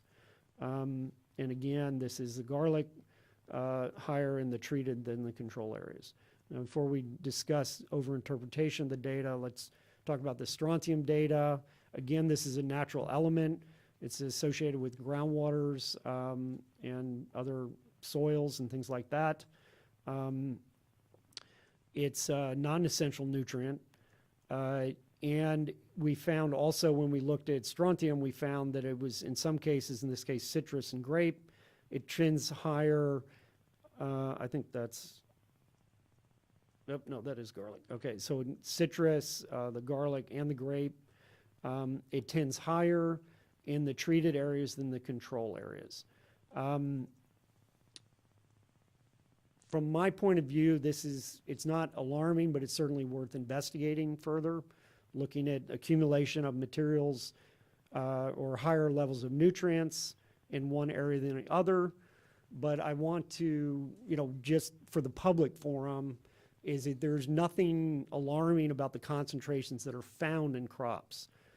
What I think is worth looking at is if there is some trend that's being observed, we need to think about that and look at, whether there are some implications of that, and I'll talk a little bit about that. So I have my opinions, and then the panel is going to have to interpret data the way they want to. I want to emphasize that the concentration of all the compounds that we've tested are within acceptable ranges for safe consumption. Although, as I mentioned, going forward, I'm looking forward to the literature review of the MOU. Let's make this more thorough, because everything in this context right now is a little bit preliminary. What I put up here just to drive home this point, which is, again, a preliminary analysis. It's not been peer-reviewed yet, so it's just one of many approaches to look at food safety, is that we have here the crop with citrus, grape, garlic, almond, pistachio, two different elements, barium and strontium in each crop. These are the concentrations we found in the controls and the treated. And these are, these are milligrams per kilogram. If you looked at this material, for instance, barium, if you were eating a lot of barium, the amount you'd have to eat to get sick is equivalent to eating, you'd have to have a piece of fruit that has 3,000 milligrams per kilogram in it in order to, under normal fruit consumption, to get sick. Or not even get sick, just to reach a level where it's fine, where it's accepted, perfectly well accepted by the regulatory agencies. So the concentrations we're looking at, based on this analysis, were thousands of times lower. This one is 22,000 times lower than anything that would even remotely make a piece of fruit something that the European regulatory agencies, for example, might say, oh, you can't import this fruit. This analysis, again, is preliminary, but it's just trying to, put it into context, especially for the public, that this is not a big deal on a short-term issue, but as an environmental scientist, having done a lot of work in industrial waste, I just do not think you want to just completely blow it off either. We need to consider it carefully. What is the implications for that in terms of long-term usage of this land and this water source? Obviously, barium and strontium could be coming from a lot of different places than just produced water, for one thing. So just to make sure we get the context for this, so barium and strontium are naturally occurring elements. They're different in the treat and control crops, but they could be reflective of natural differences in the soils of the different areas. It could be effective agricultural practices. They could be doing some kind of land application with different kinds of fertilizer, might have this material in it, for example. There could be just natural variation And I point out the fact that nickel, zinc, and copper were all higher in control areas. Nobody's trying to say that's because they didn't use produced water. And it could be, though, a subtle effect from different source waters, including produced water, but not necessarily produced water. And that's something, as you know, my science advisor, I just want to point that out, that needs to be considered. Going forward, how are we going to approach, what we're, everybody's interested in coming up with final answers and good answers. So what the plan is going forward at this point, we are planning a complete full second year of sampling analysis. Now this is actually the third year because it's, this is 2 years of independent data collection. And again, there was also a prior year to that that was done by the water districts without oversight from the board. We're continuing to go ahead and collect all of the crops that were collected the prior year in 2017, and including garlic, assuming anybody plants garlic this year. We're going to go ahead and, particularly to address the barium and strontium questions, is we're going to start investigating soil conditions and other factors that are potentially influencing these elemental concentrations. As Clay's mentioned several times, there's a lot of things going on besides between the soil, the water, the soil, the tree, and the fruit. There's a lot of need to, this is, I'll emphasize again the need for this MOU work is trying to look at, really understand the context of what's going on the physiological level of the tree. But what we're looking at is also starting off with a geographical information service type analysis, system, geographical information system type analysis, and looking at water chemistry and soil chemistry data that's existing, and seeing if we, it may be that when we do soil maps, we'll just see that the areas that are in Coelho have higher barium in their soils than areas outside, based on natural deposits. So we're going to start off there. There's been talk about doing soil studies if they're warranted, and I think there are some good comments on what's the context for that, and where, what's under what purpose we do these things. We're also moving forward with continued investigation of the oil field chemicals as a potential source of organic contaminants. There's going to be new disclosure information coming out, so we're going to be addressing that. There are a couple of questions about what we haven't done. I will have another short presentation on the so-called citrus report, and we start looking at part of the response reviewer comments was addressing what isn't being measured. So we're going to get, moving forward in these areas. I'm really looking forward to the start of these so-called MOU projects. There are two tasks. The task 3 is the sampling. That's moving forward one way or another, no matter what. I'm hoping that we're pushing forward for this task 1 and task 2 under the MOU, which I think we don't want to wait any longer than we have to. Looking at selection of chemicals of interest for further evaluation. We've come up with our list, and I'll talk some more about this in the next section. But we need to go back and revisit this. Now's the time to make sure we're covering all the bases. So that includes the analysis of the oil field disclosures. I'm hopeful on that scope of work. And then the task 2, literature review on produced water in agriculture. We really need to get that started because it's a little bit of moving target, because we also want to consider things like barium and strontium and plant uptake of different materials. So it's, it can be a pretty significant body of work, and we're doing a little bit of ad hoc right now, and I'd like to be a little more systematic about that. So I'm pretty excited that that's going to move forward. And that's all I really had to present today. It's a lot of material. I'm trying to, really boil it down to something digestible. But I'll be glad to answer any questions or come back with a better analysis next time if it's too much, too short. So as I'd said prior to going into this presentation, I wanted to ask and request that we do some hard stops to accommodate different people that have got some other responsibilities they have at lunch. So we are very short, coming up on noon. So I'm going to go ahead and open up the floor for the panel to start some inquiry. Members of the public, we will come back after lunch and we will continue with panel discussion and certainly open the floor for public comment as well. But so for right now, let me first go to the panel. Questions or comments? Seth, go ahead. Will, great. Excuse me. Great work on that. Two, I think, pretty easy, straightforward questions. One is the measure of strontium that was being used. Is it? I assume it's not strontium 90, which is a radioactive element deposited mostly via atmosphere. Is it stable strontium or is it some composite total strontium?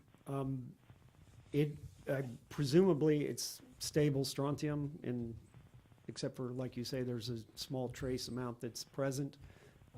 We haven't really done any analysis to look at that, but it does bring up the point that there are ways to do more thorough analysis on strontium that might help give a fingerprint as to where it came from. Yeah. And the other is, so I really appreciated you laying out the numbers of compounds that you chose to include and how you whittled them down to 16.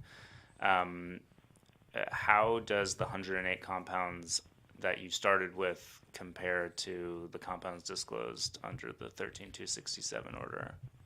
Can I answer that question with my next presentation? Because Absolutely. I actually directly answer that question or address that question. Okay. Other questions, comments from the panel at this time? No? Yeah, hold on just 1 second, Bill. Let me see Barbara, and then I'll come to you, Bill. Go ahead, I Barbara. think it'll take too long now, but I want to talk about the food consumption data that we use for doing the exposure assessment. But I think maybe after lunch is better. So we'll talk about food consumption after we've done some food consumption then. Exactly. All right, thank you. Okay, let's go to Bill really quickly then, if you don't. Go ahead, Bill. It's the little...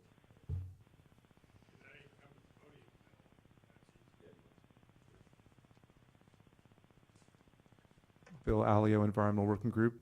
I noticed metal not tested for, looked at, is boron, which is naturally occurring in large amounts in this part of the valley and killed a lot of almond trees a few years back when Aero Resources wastewater pond got into these almond trees. So why not boron? Second is that risk-based comparison in those thousands of parts or per milligrams per kilogram. Who sets that? It's obviously not an MCL or drinking water standard. Thanks. Yeah. So we'll go ahead and answer that, and then we're going to go to the break for lunch. Yeah, let me double check. I think we did do boron.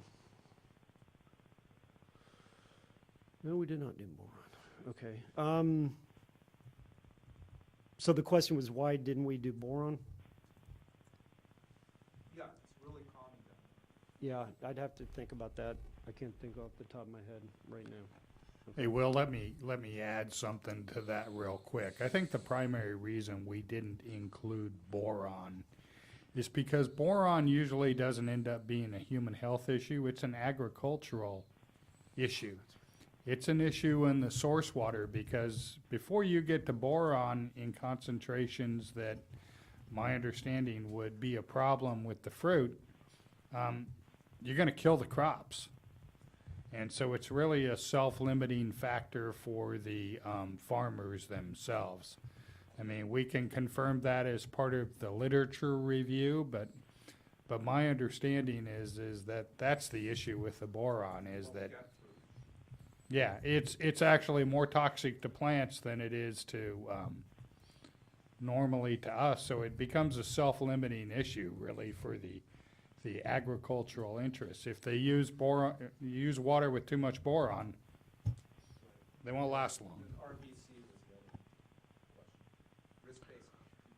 Yeah, I'd like to talk about that after lunch because there's a lot of ways to skin that cat, and I think it's a good conversation to have. All right, so we've got that in our notes. We'll come back to that then. All right, so we are at noon. Ordinarily, we do a 1 hour lunch. Does that work for everybody? Yeah. Okay, we will reconvene right at 1 o'clock.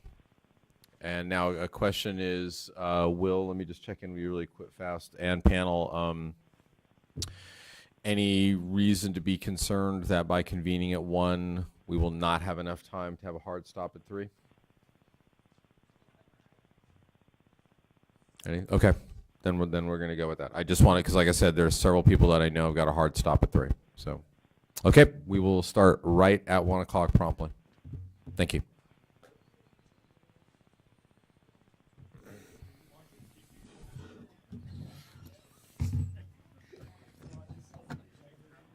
Yeah. Oh, and for folks here in the room, CCP, we're going to be here all meeting long, so if you want to leave anything, we're going to be here. So, yeah, we'll be playing here all week.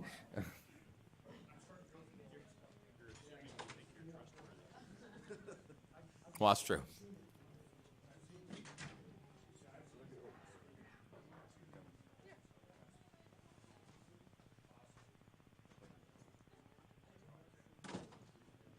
Let's go ahead and get started.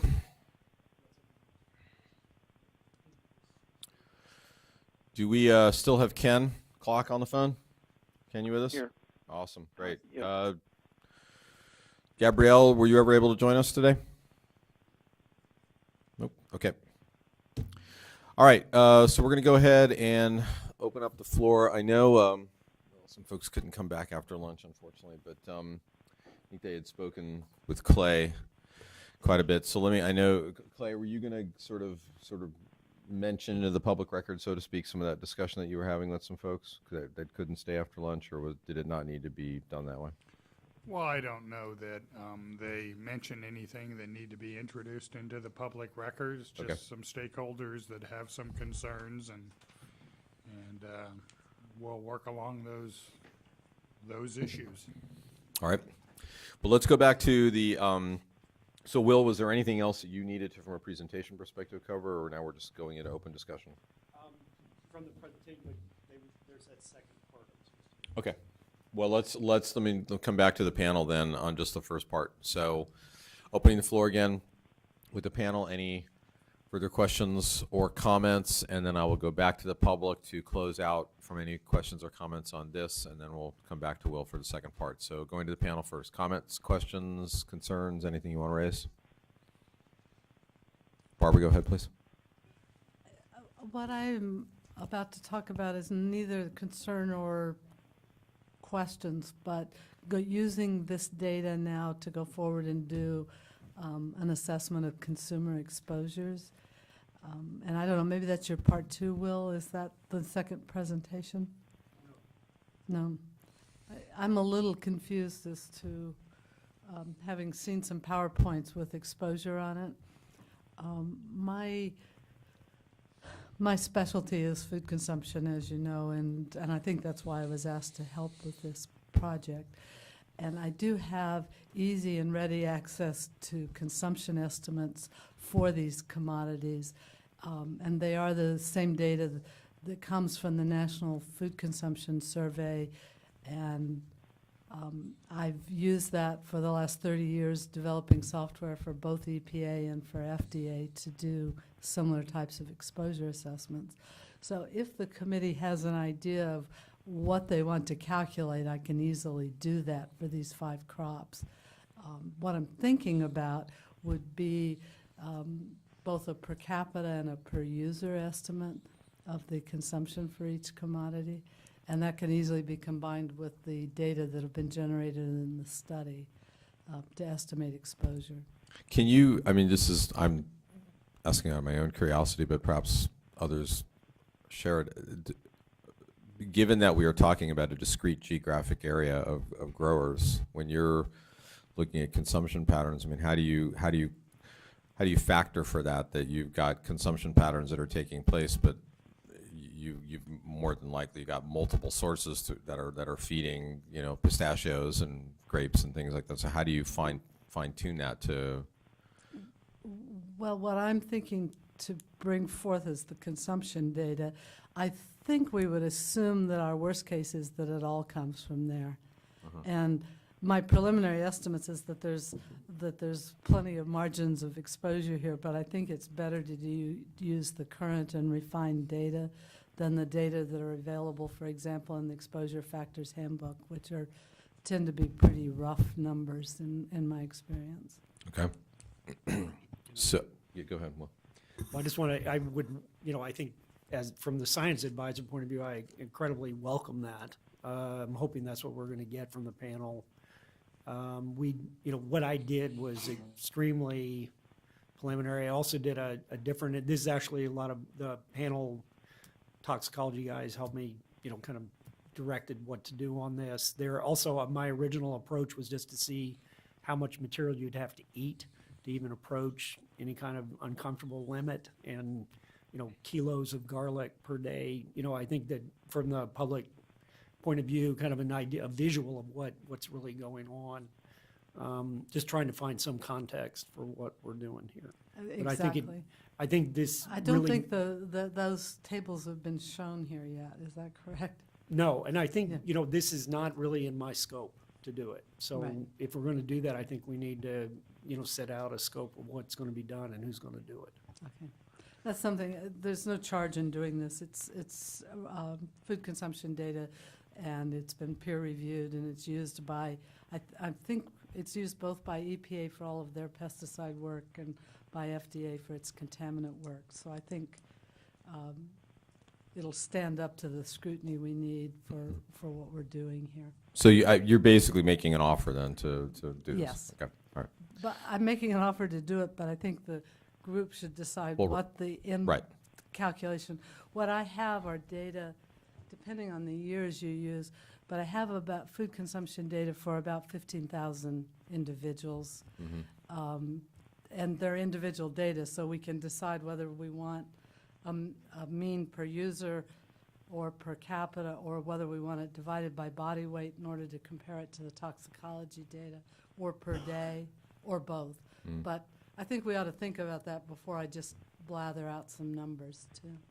So let me do this. Let me try to be a little anal about where we go next here in the discussion, and look to the panel first. If there's any other comments or questions or anything you have specifically to Will on what he had presented. Otherwise, then I want to come back to what Barbara has put on the table and start getting at least a initial pulse check from you all on what she's proposing. So anything immediate further for Will? Okay, so now let's go to the offer / questions that Barbara's asking. So thoughts, let's start opening the floor here. Andy, I saw you sort of nodding your head and agree. No, you weren't? All right. Wait, Andy's not even here at today's meeting. So.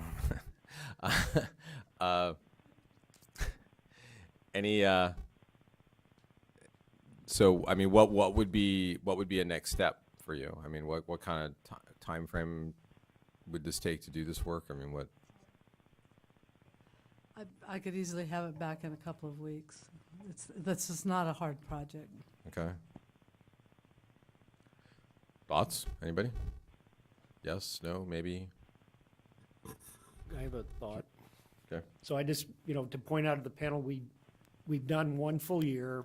I think we have a really good idea of what the data, how the data's coming in, the kind of units, the formats.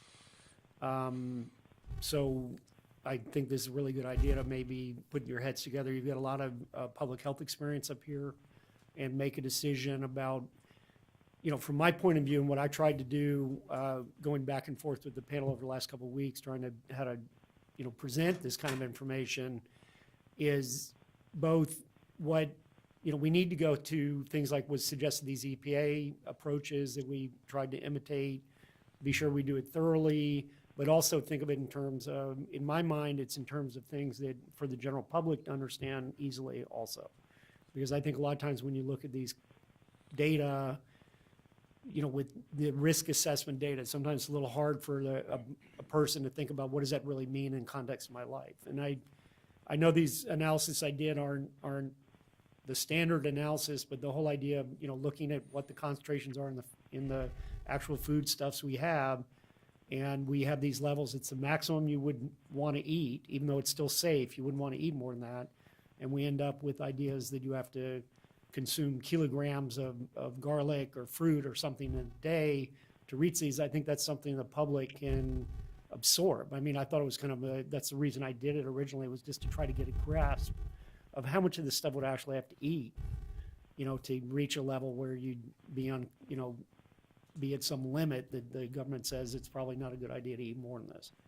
So, and you'd, you know, have a lot of problems consuming 25 kilos of grapefruit a day. Seth? So I think it would be a great idea to do more of this.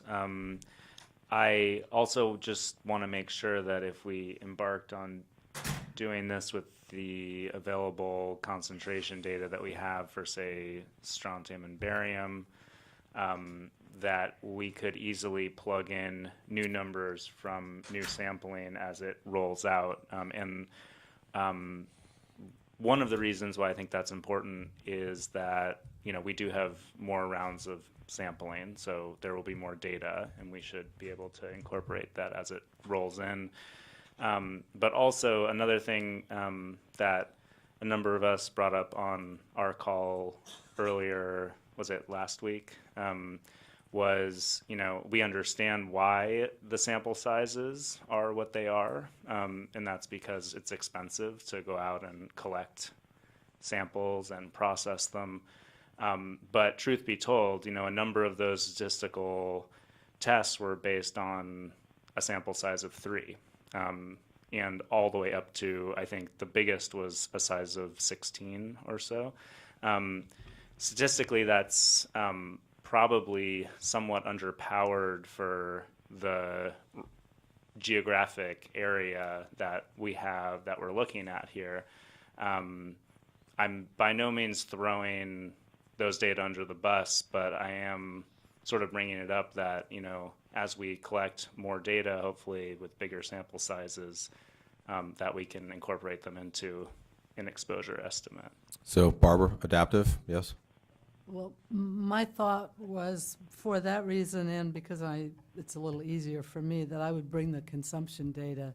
So we'll put it in a spreadsheet here, and then you can easily substitute different contaminant data. Okay. Is anybody opposed to Barbara starting on this? Okay. Any further guidance that panel members along the lines of, you know, anything that you want to raise as a cautionary note, a caveat, asterisk, whatever you want to call it, for Barbara as she's going to start taking this on and then bring it to you all? Okay, so there you go. Rock and roll. I'll send it around for everybody to look at once it's done. Sure. Okay. Okay, let me go now to public comment. Again, from Will's initial presentation, and Rebecca, let me check in. Do we have any emails as well? We have one. Okay, why don't we go ahead and read that into the record first, and then we'll go to the public here, and then we'll move on to Will's next portion. This email comes again from Deb Workman, and she says, Dr. Stringfellow and panel members, thanks for answering my question about radiotracer compounds. I would also like to know how frequently and comprehensively the produced water is being monitored for radioactivity, and whether you think that's sufficient. The next question is, what about mercury? Why is it not being included in the metals analyzed in the crops?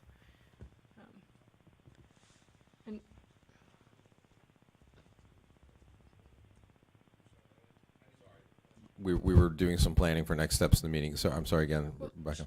She asked questions about whether or not radioactivity is being measured in the produced water, and whether or not mercury is being measured, and how often.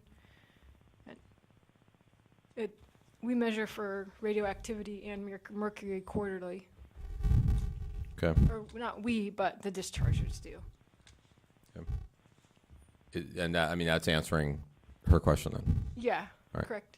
Yeah, it's part of their monitoring and reporting program that they have to do on the produced water, so. Okay. All right, let's go open up the floor to the public.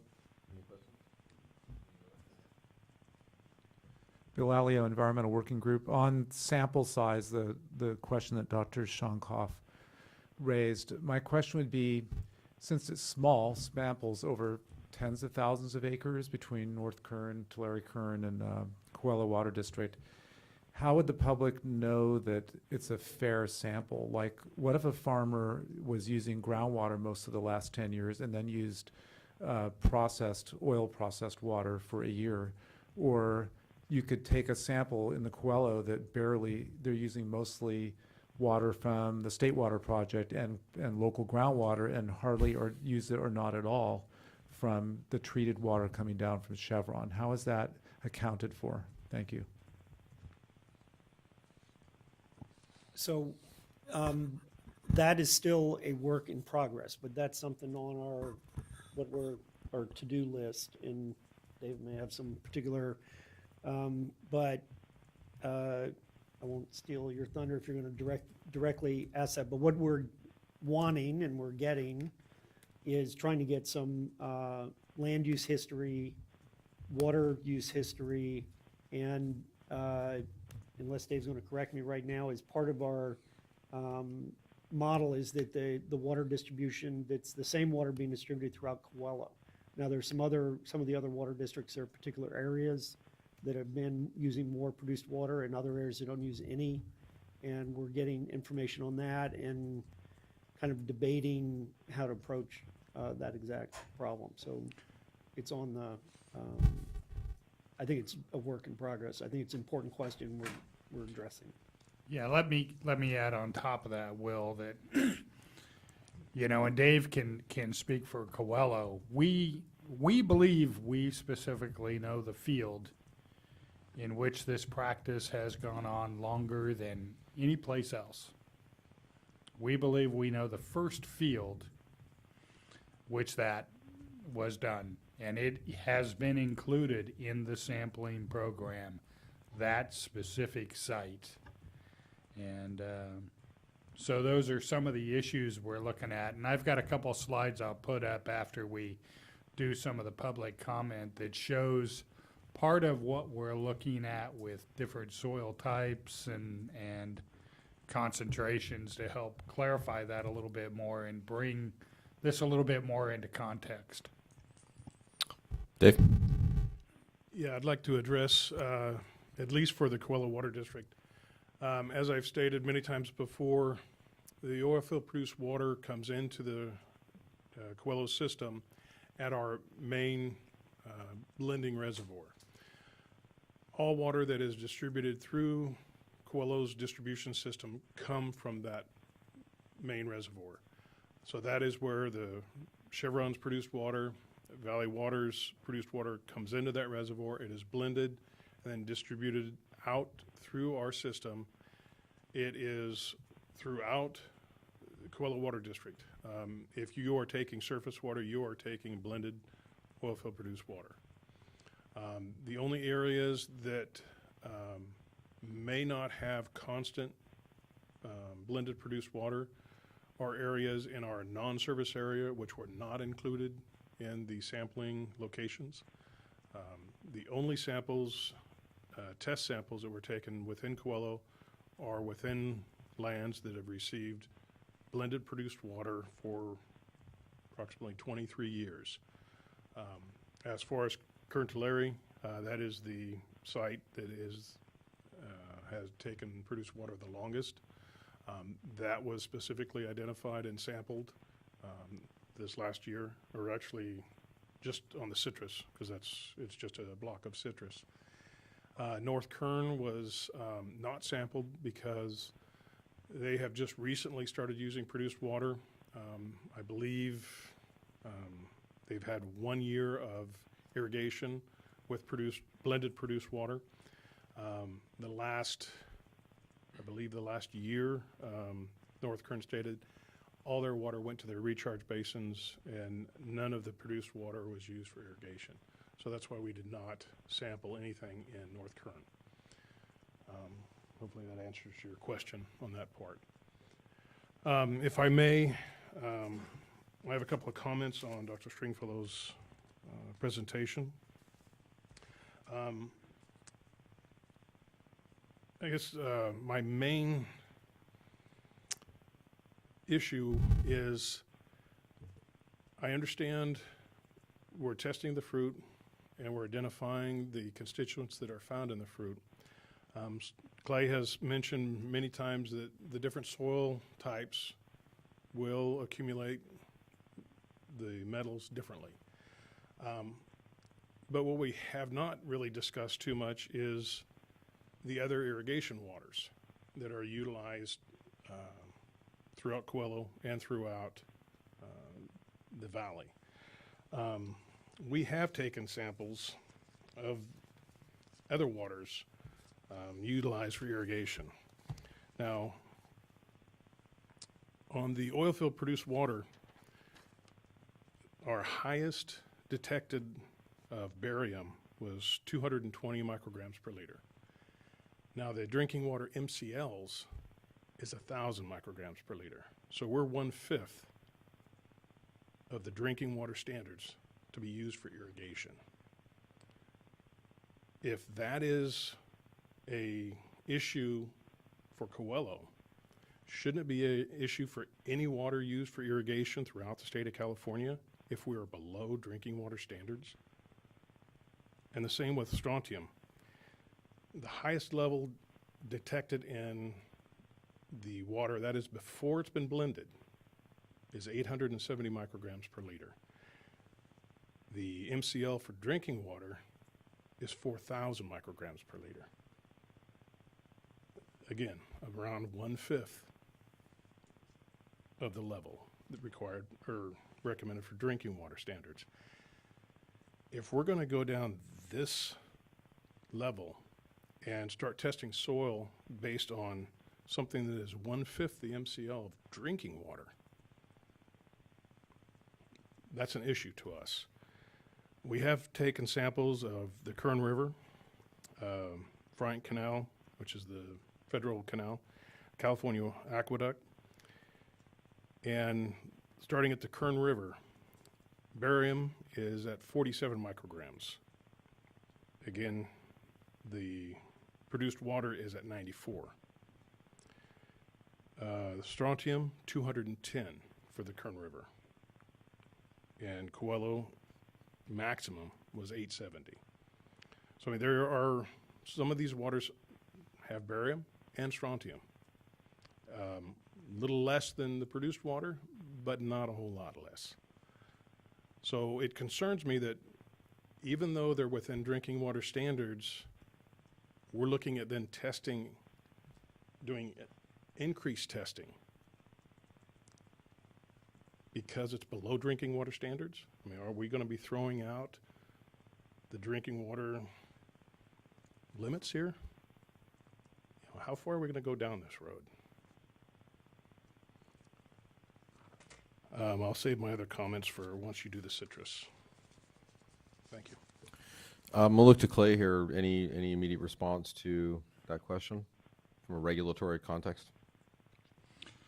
Well, I mean, the primary issue here is we want to show that that there is not a problem with consuming the fruit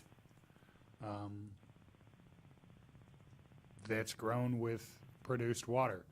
Certainly, we've looked at it and recognized that this water, for the most part, meets maximum contaminant levels that can be used for drinking water. But it's still, we need to answer the question. Part of the issue is we want to make sure that we know all the compounds that are actually being used. And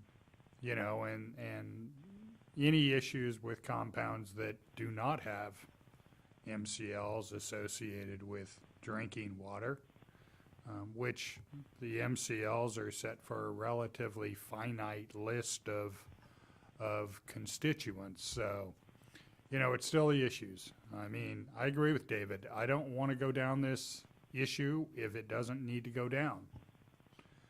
But I'm also a firm believer that we need to look at the data and look at the science, and the role that I want to make sure that we're at the end of the day is that we have a scientifically defensible and supportable answer to the basic question before the food safety panel, and that is the food safe to consume? And so, you know, if at the end of the day, that means that soil samples need to be collected or more done for soils than what I'm going to talk about here in just a minute or two, then I think with the panel, the science advisor and regional board staff and our subcommittee of regional board members will make those determinations about where we need to go, and if that needs to be done, then I'll address the issues with the users of the water. So let me, David, if you don't mind, I'm going to put a question back to you, and you may want to come back to the mic. So when, in as much as right now the, you know, Will is obviously making, relatively speaking, initial presentations on the data thus far. And it's just data that's being put. So when you ask the question, if we're going to, you know, and I'm paraphrasing you, if we're going to go down that road, when you say, are we going to go down that road, are you saying, are we going to go down the road from the presentation of the data, just sort of the data is what the data is, which obviously you're looking at and saying, can we look at the data comparative to MCLs, this is, you know, your analysis of that, or your read interpretation, or are we going to go down that road mean regional board, are you going to start regulating us in some unique way, notwithstanding that that these analytical results seem to be significantly below MCL? So are we going to go down that road? Or are we going to go down this road mean, okay, so you're going to take us down the road of doing soil sampling next? So what are you sort of implying there? Thank you. I obviously was not clear. What my comment was, are we going to go down the road that even though constituents are below drinking water standards, we're still going to analyze them as if there is a problem? Whereas if you were drinking this water, you're okay.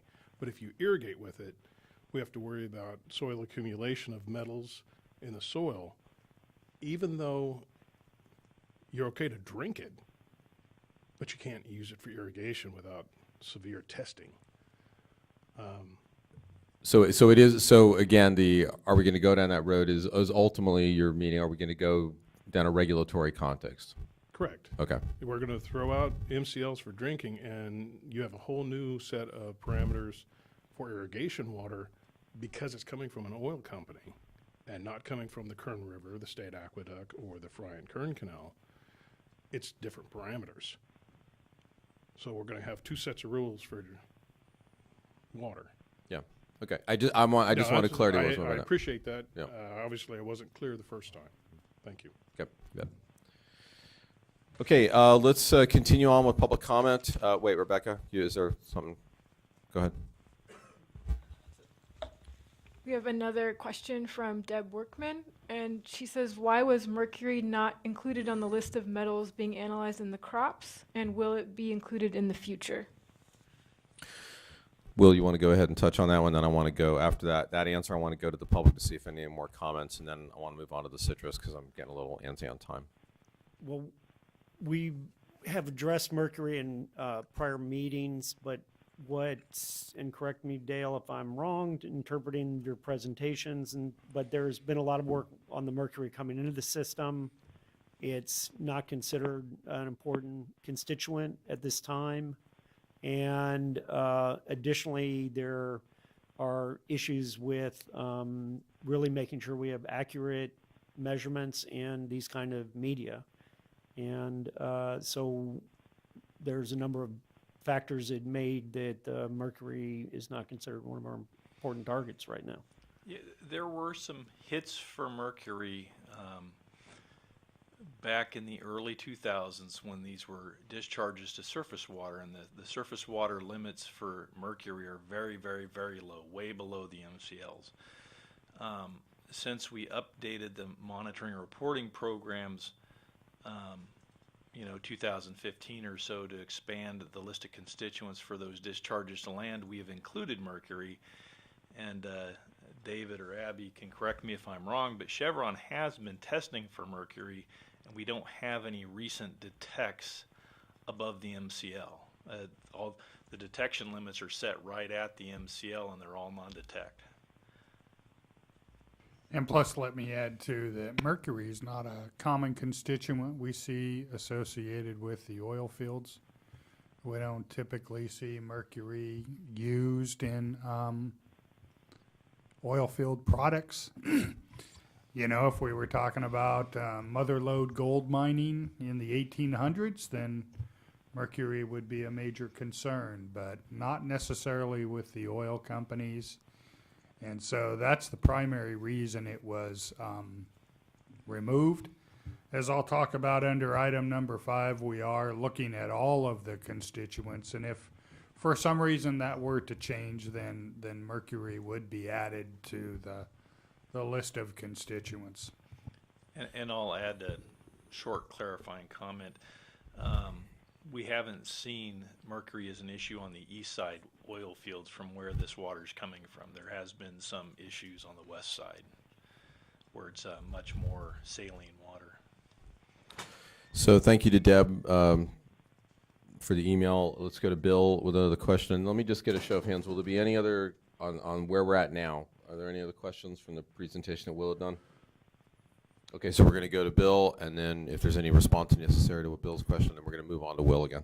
Bill Alio, EWG. On terms of what's in the water coming down the pipes, the MCL, to me, isn't the question not what is it at that moment in time, but could it build up in the soil and in the tree? A tree that's being watered this for 25 years, would it bioaccumulate? I think that's the issue, not like, well, look, it's below the MCL, so we don't have to worry about the almond or the grape. The other one was, blocking on it for a second, that I'll think of it a second. Maybe someone has an answer. I know what it is. I can come back to you in a little bit. Yeah. All right. Okay, well, let's go. Clay had made reference to a couple slides that they'd put in, so let's go to those really quickly, and then we're going to either move on to Bill's question before we move on to Will, or we'll swap them around. Bill, I will come back to you if need be. So. Where are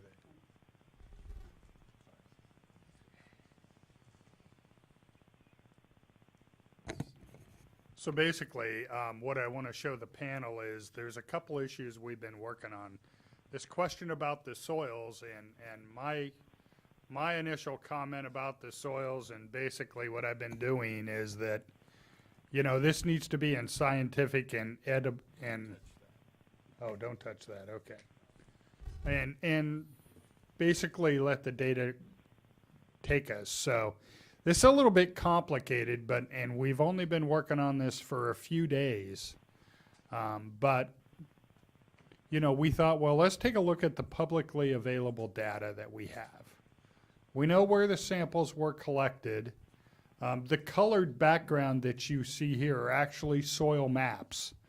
They're from the National Resource Conservation Service of USDA. And historically, we found that these are extremely good maps for the different types of soils. So I'll apologize a little bit because it's awfully small, particularly for some of the people in the crowd that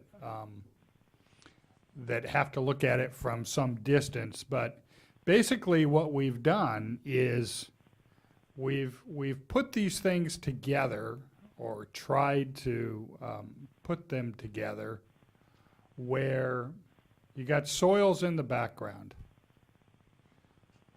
The legend, the explanation is it didn't transfer very well. It didn't transfer at all. You'll have to excuse me.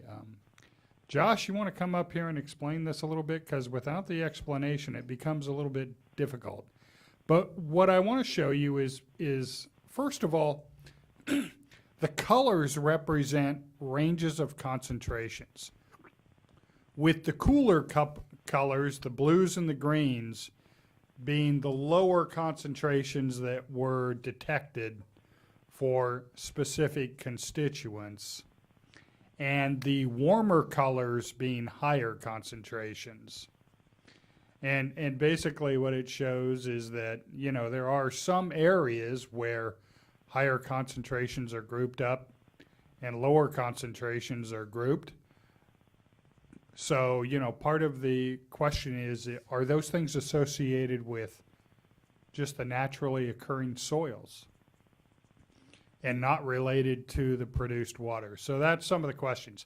The shapes of these actually go to the different commodities, and unfortunately, without the explanation, I can't tell you which is which, but there's pentagons, circles, squares, diamonds, triangles.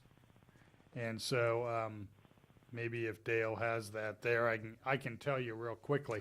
But what we're trying to do, and this scale isn't very amenable to that, is basically be able to present the different concentrations for the different commodities geographically to see if there's a pattern, to see if a correlation can be made that would help to explain why do we see these differences. So that's basically what we're trying to do as the very first step. Seth? There's another one too, isn't there? Just I can also wait till the end if that's easier for you to play. okay. Well, that was the only map they gave me. We have a couple others too, but I just wanted to give you an idea of what's there. I mean, with available information, if the panel has some thoughts about additional things we could do, we certainly would like to hear that also. So I missed maybe when you first stood up here, and you may have explained this while I was out of the room. So I apologize in advance if that's the case. What does naturally occurring mean in a context like this? Well, I want to say that, you know, the soils are there, and they are the soils that are present, deposited and altered into soils over geologic time, you know, that has occurred over a very long period of time. Not that they can't get altered by man's activities, not that you could not potentially accumulate something within the soil, but usually that's a fairly long-term process, you know, and especially if you're only dumping on very low concentrations. But what we're trying to do is look at, again, the different types of soils along with the data that we have to see if there's a correlation. Is there an explanation for some of what we see? You know, it's just like if you were looking for accumulations, you would typically will have higher mineral and salt concentrations within the finer grained soils, the clays and in particular, and we'll tend not to see it in the sands and gravels because that, you know, there's nothing for the molecules to adhere to, so they just leach through the soil. It's more of a threat to groundwater if that was a significant issue. Okay, any other questions or feedback? I mean, we can. Yeah, go ahead. I'd say one comment to add to this when we're talking about the, you know, this is the GIS type analysis. There are also other layers we're looking at too that might have chemistry data, salinity data, things like that. That, you know, if there's an easy explanation that's got nothing to do with produced water, let's figure that out before we get, like the Coelho suggested, just run off on a tangent. Well, okay, so in the context of you sort of introducing this map now, and in the context of that, there's sort of an ad hoc nature to what's playing out here. So is the board staff gonna put together a more concrete set of, you know, some of these examples and information to the panel and then give the panel some more concrete questions? Yeah. I mean, you're sort of asking sort of broad questions, but in fairness to the panel, there's not a lot for them to exactly. Yeah, there's not a lot here to chew on right now. My thought is that, you know, over the next few weeks, probably in concert with Dr. Stringfellow, you know, I'm going to have my staff look at this publicly available information. Josh, who's pretty much a whiz with GIS and all things computer oriented, much more so than some old guy like me. you know, we'll look at some of this information and then probably try to put together a short little memorandum, basically, to send to you with what we've got and to seek your input and comments and what you think, maybe with some preliminary conclusions that ultimately would be potentially included within more detailed reports or in the white paper that's more closer to the end of the study. Okay. Recall that age and treachery will overcome youth and enthusiasm any day, though. So just you've got that on your side, Claude. All right. Okay, Bill, do you remember your question?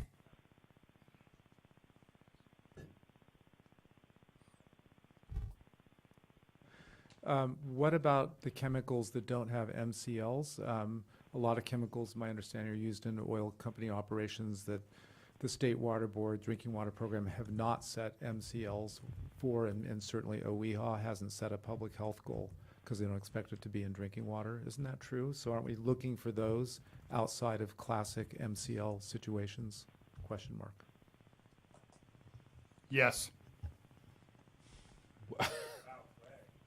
Boom. Mic drop. So yes, you're looking at them. Okay. All right. There you go. Okay, Will, you're on.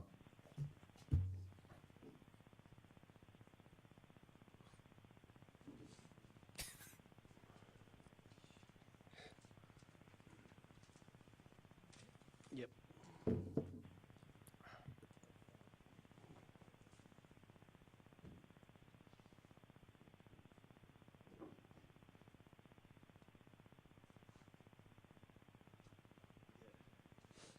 So I was asked to do an update on the citrus report. I think this is Clay's way of punishing me. And he's been bugging me over and over to get this thing wrapped up. So what I want to do is just give a brief discussion about where this is and remind everybody what the citrus report is.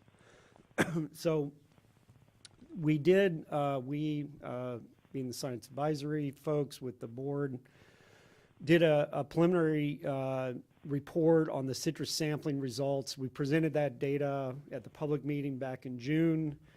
We got a technical report out on September 16th, and then that went into the food safety panel at a working group around September 20th, and then I got comments back on that report in October.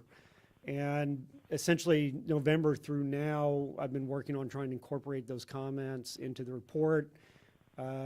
Only have a limited amount of bandwidth, so this keeps getting pushed back. I was trying to get it wrapped up last week, but it's not quite done yet. Just to remind people what they were asking for, so the first technical report came out, it was really pretty much just the facts ma'am report. It was a little dense. It was not exactly easy for people that weren't specifically schooled in that area of science to understand. So there was a lot of interest in more explanatory text and some background, including goals and objectives, including also background on the sampling selection process and where the crops were and things like that related to sampling sites. So we're working on that. There was some interest in getting further explanation of the mass spectral results. If you remember, we had several false positives, so I want to clarify what that was.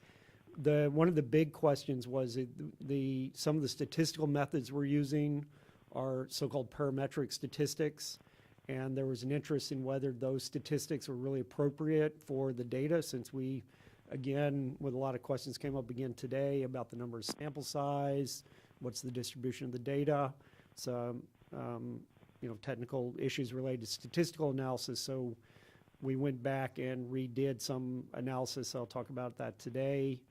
And there was also, I think, very important discussion about limitations of the whole project in terms of what we're not measuring, and also things like what the detection limits are in relation to data quality goals and to analysis.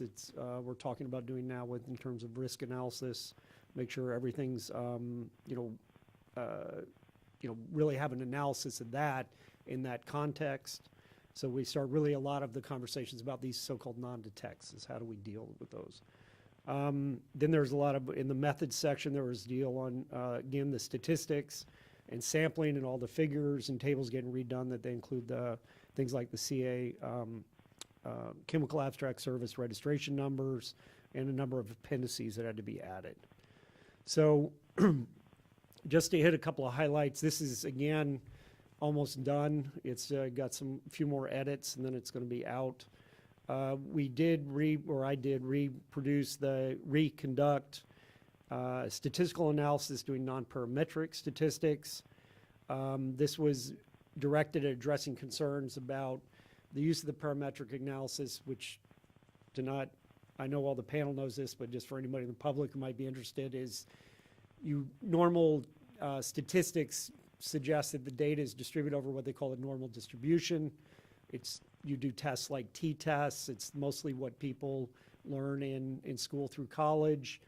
That you compare one sample to another, and it's got a normal distribution. Do they overlap sufficiently to be the same or different? Non-parametrics are a different approach to the same question as whether things are the same or different, and it's not relying on the fact whether the data are normally distributed. And just to hopefully clarify a little bit, is a lot of data in managed systems such as agricultural systems are not normally distributed. If you look at things like water flows, it's an on and off process. It's not just a normal distribution when the rain falls. So that's, we've had a lot of experience, or my group has, looking at these kind of questions, and my experience in the past has been that the parametric statistics are very robust. The non-parametric statistics are also very interesting. We reran the data using 3 different non-parametric tests. We're getting the same results that we're getting with the parametric analysis. So in the report itself, the body of the report, we're sticking to the parametric analysis. We're going to include a number of appendices that cover all the non-parametric, so that it's clear we've covered all the bases. There's nothing right now that suggests that any results that I presented to any of the meetings or in any of the reports is not correct, in the sense that it's based on saying what's different and what's the same. Okay. And then one of the last things to do is really to write down a readable description of the statistical tests and the justification, which is one of the things that I was asked to do by the board. This isn't going to go on for too long, guys, but we can get into any other details anybody wants. But I did think this was worth talking about, which is these things about the limitations of the project. So we did, and I always take a statistical approach to big data questions like this, looking at things like detection limit and reporting limits. There's still some work that needs to be done in terms of putting that data in the context of risk assessment. And I've been asking the panel for some help with that, because that's risk assessment. I have done a lot of hazard assessment, but risk assessment is a little bit different level, and I want to make sure we're all on the same page about that. So we're putting that, again, a lot of data crunching, end up being a big appendix, and then coming up with a paragraph or 2 that really explains what the bottom line is on those kind of analyses. But I think this is a really important question. It was something we need to be looking at, especially going into the second year of sampling, make sure we got our ducks in a row on this. There's also just in general evaluations of what's not being measured. That's kind of an open-ended question. I think in a lot of my mind, a lot of this is what we're supposed to be doing with the MOU process, with the literature review, and the task 1 is really identifying all the compounds we're supposed to look at. But what I did do to answer that reviewer comment was look at how the current analytical measurements is covering what we know about, or not covering what we know about, the oil field chemicals. And the main touchstone for the oil field chemicals was the report Dr. Shankoff and I co-authored, along with some other folks, that we presented to the food safety panel back in 2016, looking at, it was the first set of disclosures of oil field chemical use that we had received through orders that were put out by the regional board. So in this new final draft of the report, one of the things I did was we looked at so what this table represents here is, if we look, there are going to be 2 tables, And these are the compounds that were kind of the punchline of that technical report, which is based on screening criteria and other information that we received from all the materials that were actually being used in the oil fields that are providing produced water. We kind of had a final list of things that we wanted to look at more. And there wasn't any inherent decision about any hazard, any kind of real risk associated with these, but these were a list of compounds that for one reason or another came up as something that we thought need to be looked at further as you go towards looking at reusing produced water in various different contexts. So going through this list, and I can go through some certain cases, this is in alphabetical order, we see that a lot of the compounds, so what this shows here is the compound, the chemical abstract service number, which is like the definitive identification of that compound, so it may have different names, and then whether it's included in any of the current analysis that we have right now. The notes often point out what analysis that it's included in. So we have 2 trimethylbenzene compounds. We've got the 135 trimethylbenzene, yes, that's covered. Acrolein, yes, that's covered. Yes, sir. By covered, what do you mean? Which in the sampling or in the analysis? So in so what I'm saying here, sorry. So we're collecting the samples and we go through these, as I explained in the last talk about they collect the sample, they extract it, and then they're doing a series of different analyses. Those analyses were originally selected based on us requesting certain compounds, such as benzene, to be measured. When you measure benzene, they calibrate the instrument for, in some cases, dozens of other compounds, such as chlorinated solvents, such as acrolein, such as the trimethylbenzene, which wasn't really on our original list of things we were concerned about. So you're kind of catching these compounds as part of these other analyses, okay? So part of what I want to look at is the completeness of our coverage in comparison to this list. Is that better? Okay. So, for example, with this 135 trimethylbenzene, that material, when you run an EPA 8260B, that compound is calibrated for in our runs, okay, at low levels. Acrolein, as we talked a lot about today, that's included. We're not including things like aluminum chloride, oxyhydride. We can go into the details of why we're not, but the bottom line on aluminum, it's very common in soils. It's used it's a water treatment chemical. There's no, it's not something that we have any reason to think we're particularly concerned about. A lot of times it ends up being a precipitate in these systems, like the aluminum chloride oxyhydride is probably used for a water treatment chemical in the system. And I'm not making a judgment of whether it should or should not, but I shouldn't make a judgment, let's put it that way. I put out the facts, but they're not included. We got antimony trioxide, we're including a measurement for antimony. Cellophane, in my experience, cellophane is a solid material. You wrap cigarette wrappers in it. I'm not sure what they're doing with cellophane in there, but it's not something that's going to show up on a 826 analysis. Petroleum coke is calcified. It's a solid, so it's probably not something that's going to show up in the water. We're looking at copper. I'll run through these quickly, but you're getting the idea, correct? Kind of clear, hopefully, to everyone. So if you look through this, you'll see that we're actually covering a lot of these compounds. There are a couple that we're not getting, like this fatty acid oxaloalkylate. Some of them, the ethylene glycol, it's very labeled on the environment. There's, I think judgment, I just put that in there as a note to say, well, that's one reason why, from my point of view, it wasn't considered like we have to have an ethylene glycol measurement made. And I think this is where, again, with these hiring, some support to get these literature reviews done, these assessments done, then it'll be extremely clear to people that don't just have to take my word for it, that glutaraldehyde is not going to last to be showing up in water necessarily, unless the literature review shows there might.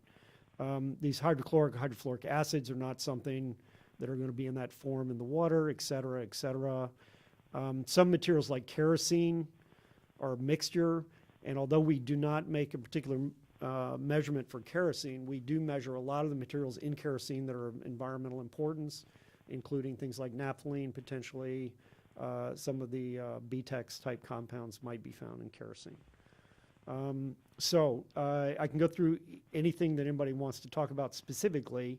There's your xenon radionuclide right there. This is the only radioactive material that I'm aware of, that's been reported so far as being used. I looked extensively into what its properties are. It's a noble gas. There's no reason to believe it's going to stay in the water. It's going to blow off as soon as that's put into any kind of open system. Xylene, we're already covered it. Zinc, we've got covered, but this is going to be included in the report. I think as part of going forward with the MOU process, we again need to look at this list. We're going to generate the new list based on the new information, update these lists, and just make sure everybody's on the same page about what's important, what's not. I still do not know what cellophane's used for out there. I'm really curious to find that out. So that's really all I have to say, and I will get this report done ASAP. It's been an albatross around my neck for a while. It's not that I don't want this thing over with. So that's all I really have to say about it, unless people have other questions or want to beat me up. Yeah. So is your thought that you'll finish this report without having an exposure assessment in it? And that'll be separate? Well, this is what I kind of made a technical error, which is when we first got these comments back, I should have pushed back on it immediately, but I thought I could really deal with most of it. I think a lot of this is what should be in the white paper. We did some talking about whether we're just going to roll this thing over and get all the data in here with this is a report just about that first data set from back in April. We're covering a lot of the bases for what I thought was going to really be in the final report. And I think doing these kind of things as an interim basis like this has been part of some of the issues with this project. Is we need to be sure we have a big picture with what the outcomes are going to be, because I think certainly from the public's point of view, from the feedback I'm getting, is everybody thinks the last data point is the end of the story. And I don't really, a lot of this stuff, we can get all this information put together, but in my mind, this needs to be in the annual report or the final report. So what we do here, we can then move over to the next report. But at this point, I just want to check the box and make sure we have a complete report here, and then not make the same mistake going forward on the next report. Okay, other questions? All right, let's go to the public. Any questions or comments? Keith, you want me to bring the mic?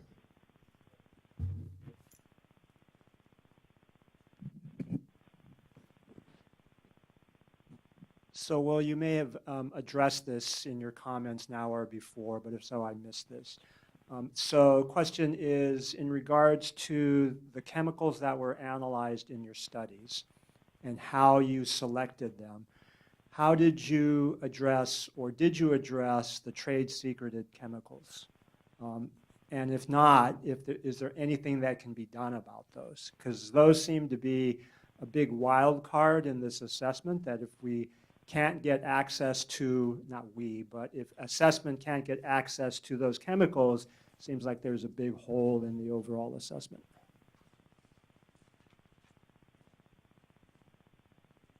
Yeah, and I think that's an important question. I think the idea is that this AB 1328 is going to resolve that issue.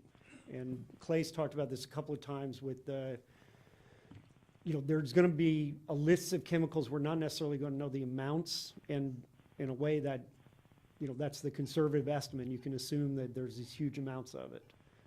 So at a minimum, my understanding is they have to tell us all the chemicals. No, that's not correct. Yeah, but they're revealed. That's item 5 on our agenda, Keith. Okay. So can we address that then, please? I mean, I'll try to answer that fairly thoroughly. Any other questions from the public? Okay. Oh, who? Oh, Seth? No? Well, I was just going to say that in the analysis that provided the list of chemicals that Will just went through, which is very helpful, our analysis started with something like 173 compounds that were disclosed through that 13267 order by the board to the operators, and we were only able to analyze, I think, something along the lines of 105 that had CAS-RNs or something like that. So, yeah, I think that's how you arrived at that list, and yeah, I think 1328 may or may not work that out, but I'll defer to Clay. Okay, so we're going to come to that in a couple minutes. So any last questions or comments for Will on what he just presented? Okay, seeing none, we are then going to move on with the agenda. And we're going to do an update on 1328. Okay, I've been waiting all day to talk about this.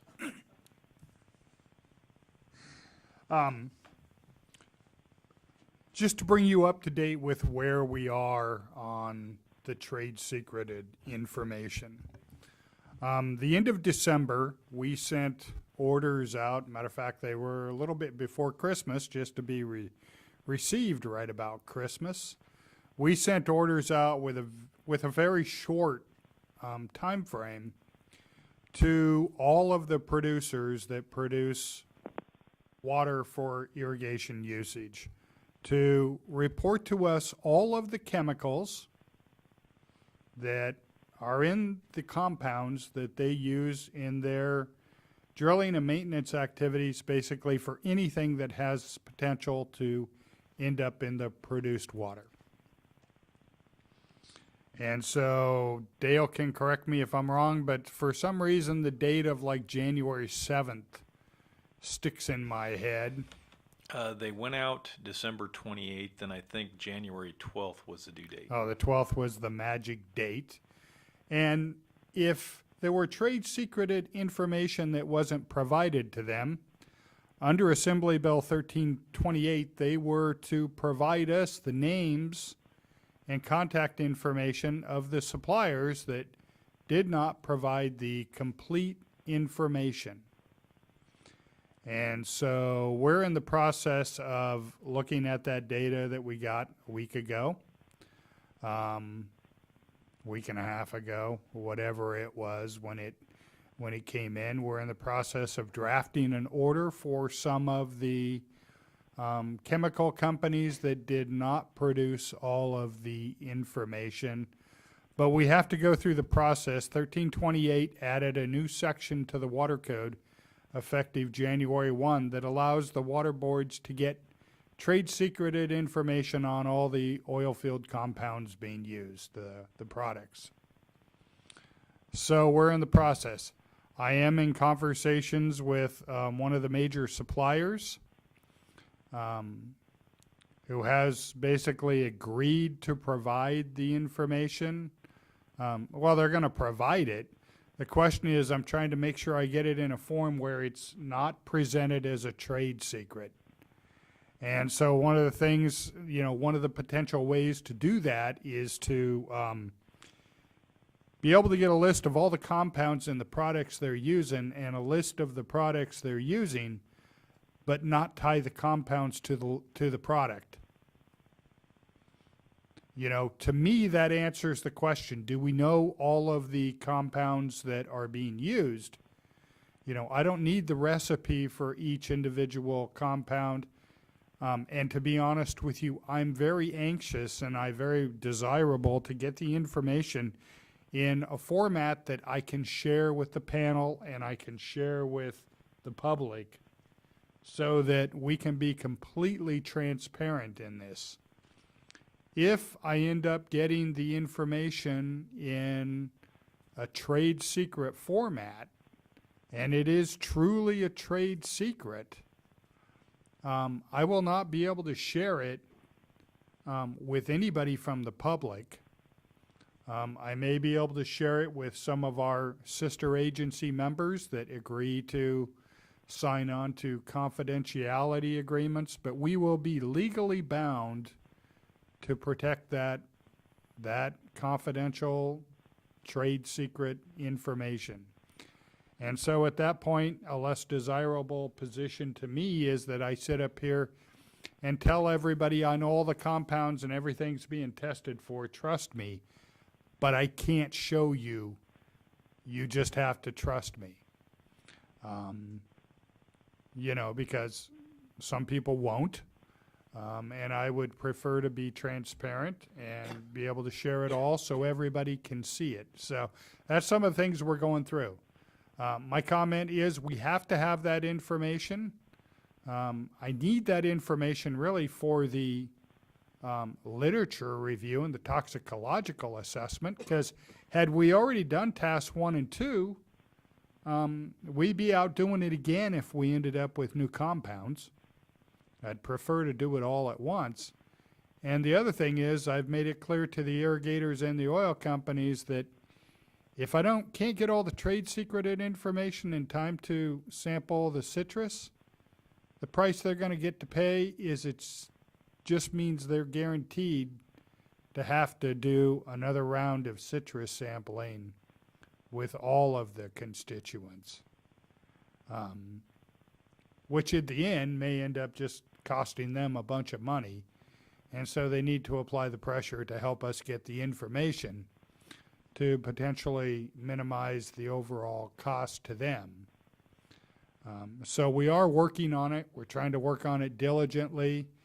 I'm trying to get the information in a format I can share with everybody on the panel and our science advisor. And hopefully before the end of February, we'll have all of this information. But we are actively looking at it. Staff will be organizing it to make sure that we identify anything that we don't already know about. We think we know about most of the compounds, but there may be a limited number of compounds that are included. We have also specifically required that all of the chemical compounds have the CASRN numbers, so that we can clearly know exactly what we're talking about and not to be confused because a compound has several different names, or it's confusing to know that, we don't know that we know exactly what it is. So we're trying to get the information on this, and hopefully we'll have it soon. And hopefully we can get it all in a format that isn't a trade secret and we can share. Comments? Questions? Just a quick question. Over what time period are you attempting to get chemical additive information? How far back did we go, Dale? I think it was a couple years right now. Yeah, I think it was at least 2 years. I don't have the letter right in front of me, but I believe we asked for 2 years right now for everything that's been used within the past 2 years.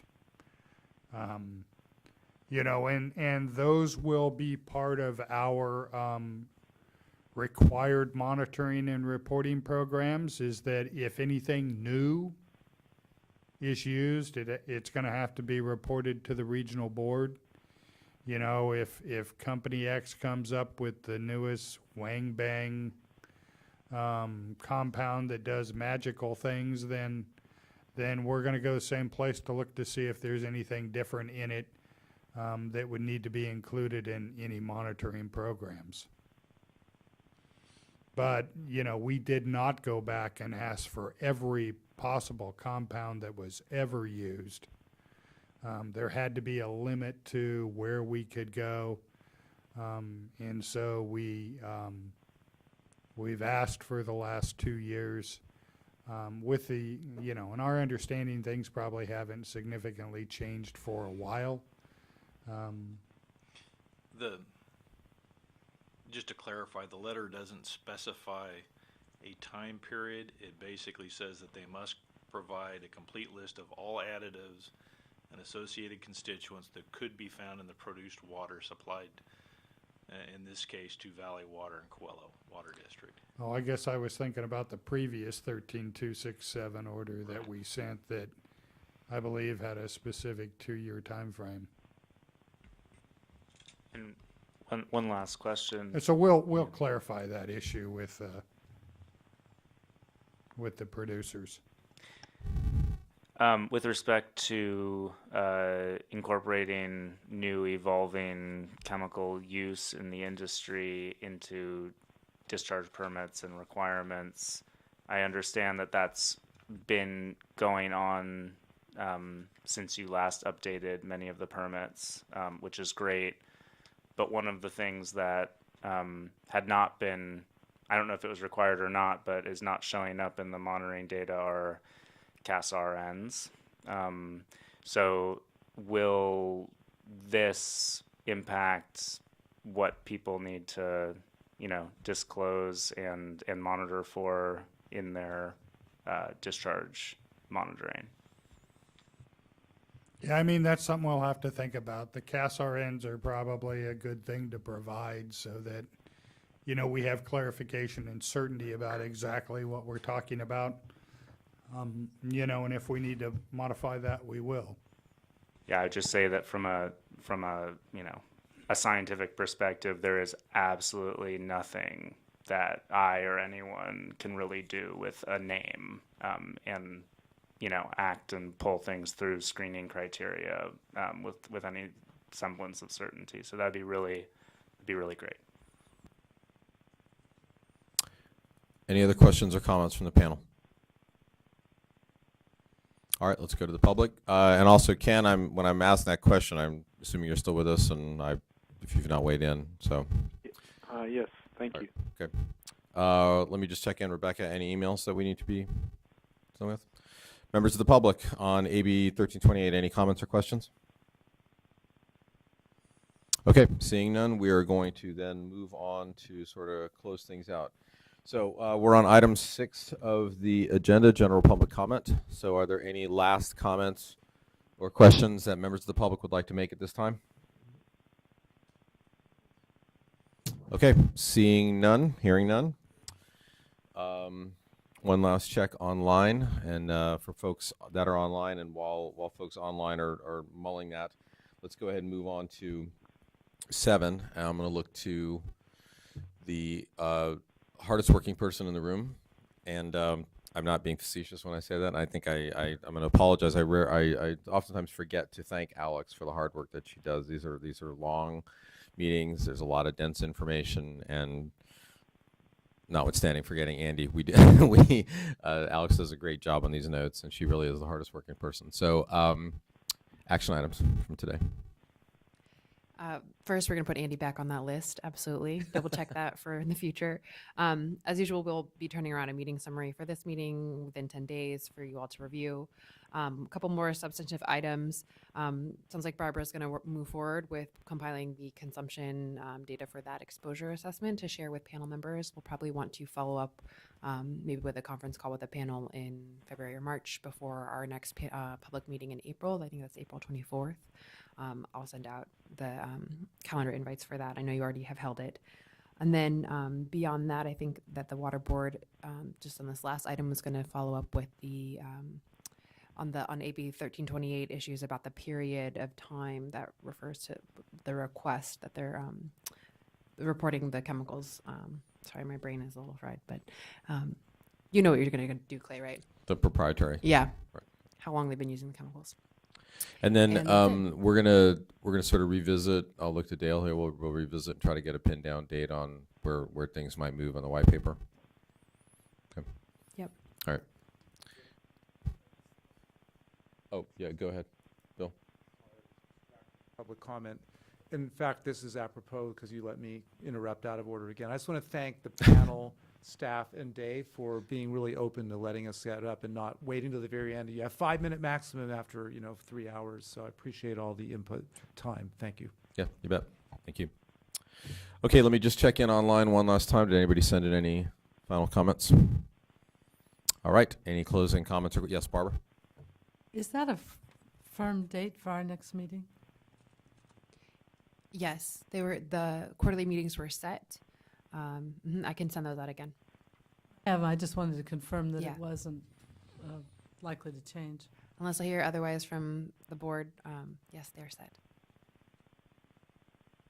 Now, my intent is that we've set the meetings, and I will push Dr. Stringfellow as hard as I need to push him to make sure that we have substantial information to present to the panel. But, you know, it was very unsatisfying to me and to most of the stakeholders, as I'm sure it was to you, to be trying to set up meetings, you know, with 30 days notice or less, because everybody's schedule is busy. So we decided that we just had to set them and try to hold to them, so that people could get them on their schedule. And this last minute of trying to come up with an available date for extremely busy people just wasn't working.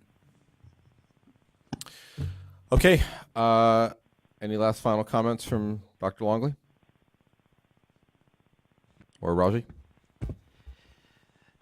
Well, first of all, I want to thank the panel for donating their time. Basically, that's what they're doing. But it's a very important effort. And I know for a lot of folks, it's excruciatingly slow. But that turns out to be the name of the game, to be able to get to each, take care of each issue that we have to take care of. Just getting just finally being able to get the legislation passed, and then being able to get these compounds, finding out what's in them, I think is a great milestone to advance farther what we're doing. Some of the other things that we are doing is, quite frankly, this white paper has to be, in my opinion, can't have holes in it. We have to, it's going to be a very important document that has to be strongly supported by the science behind it. But thank you for your help. Thank you for your efforts. Your interest and input is greatly appreciated. And we want to thank members of the public, too, and the members of the panel. And we know that several of you drive a very long way to be here for this meeting, so thank you for dedicating your time. So we are adjourned. Safe travels, everybody.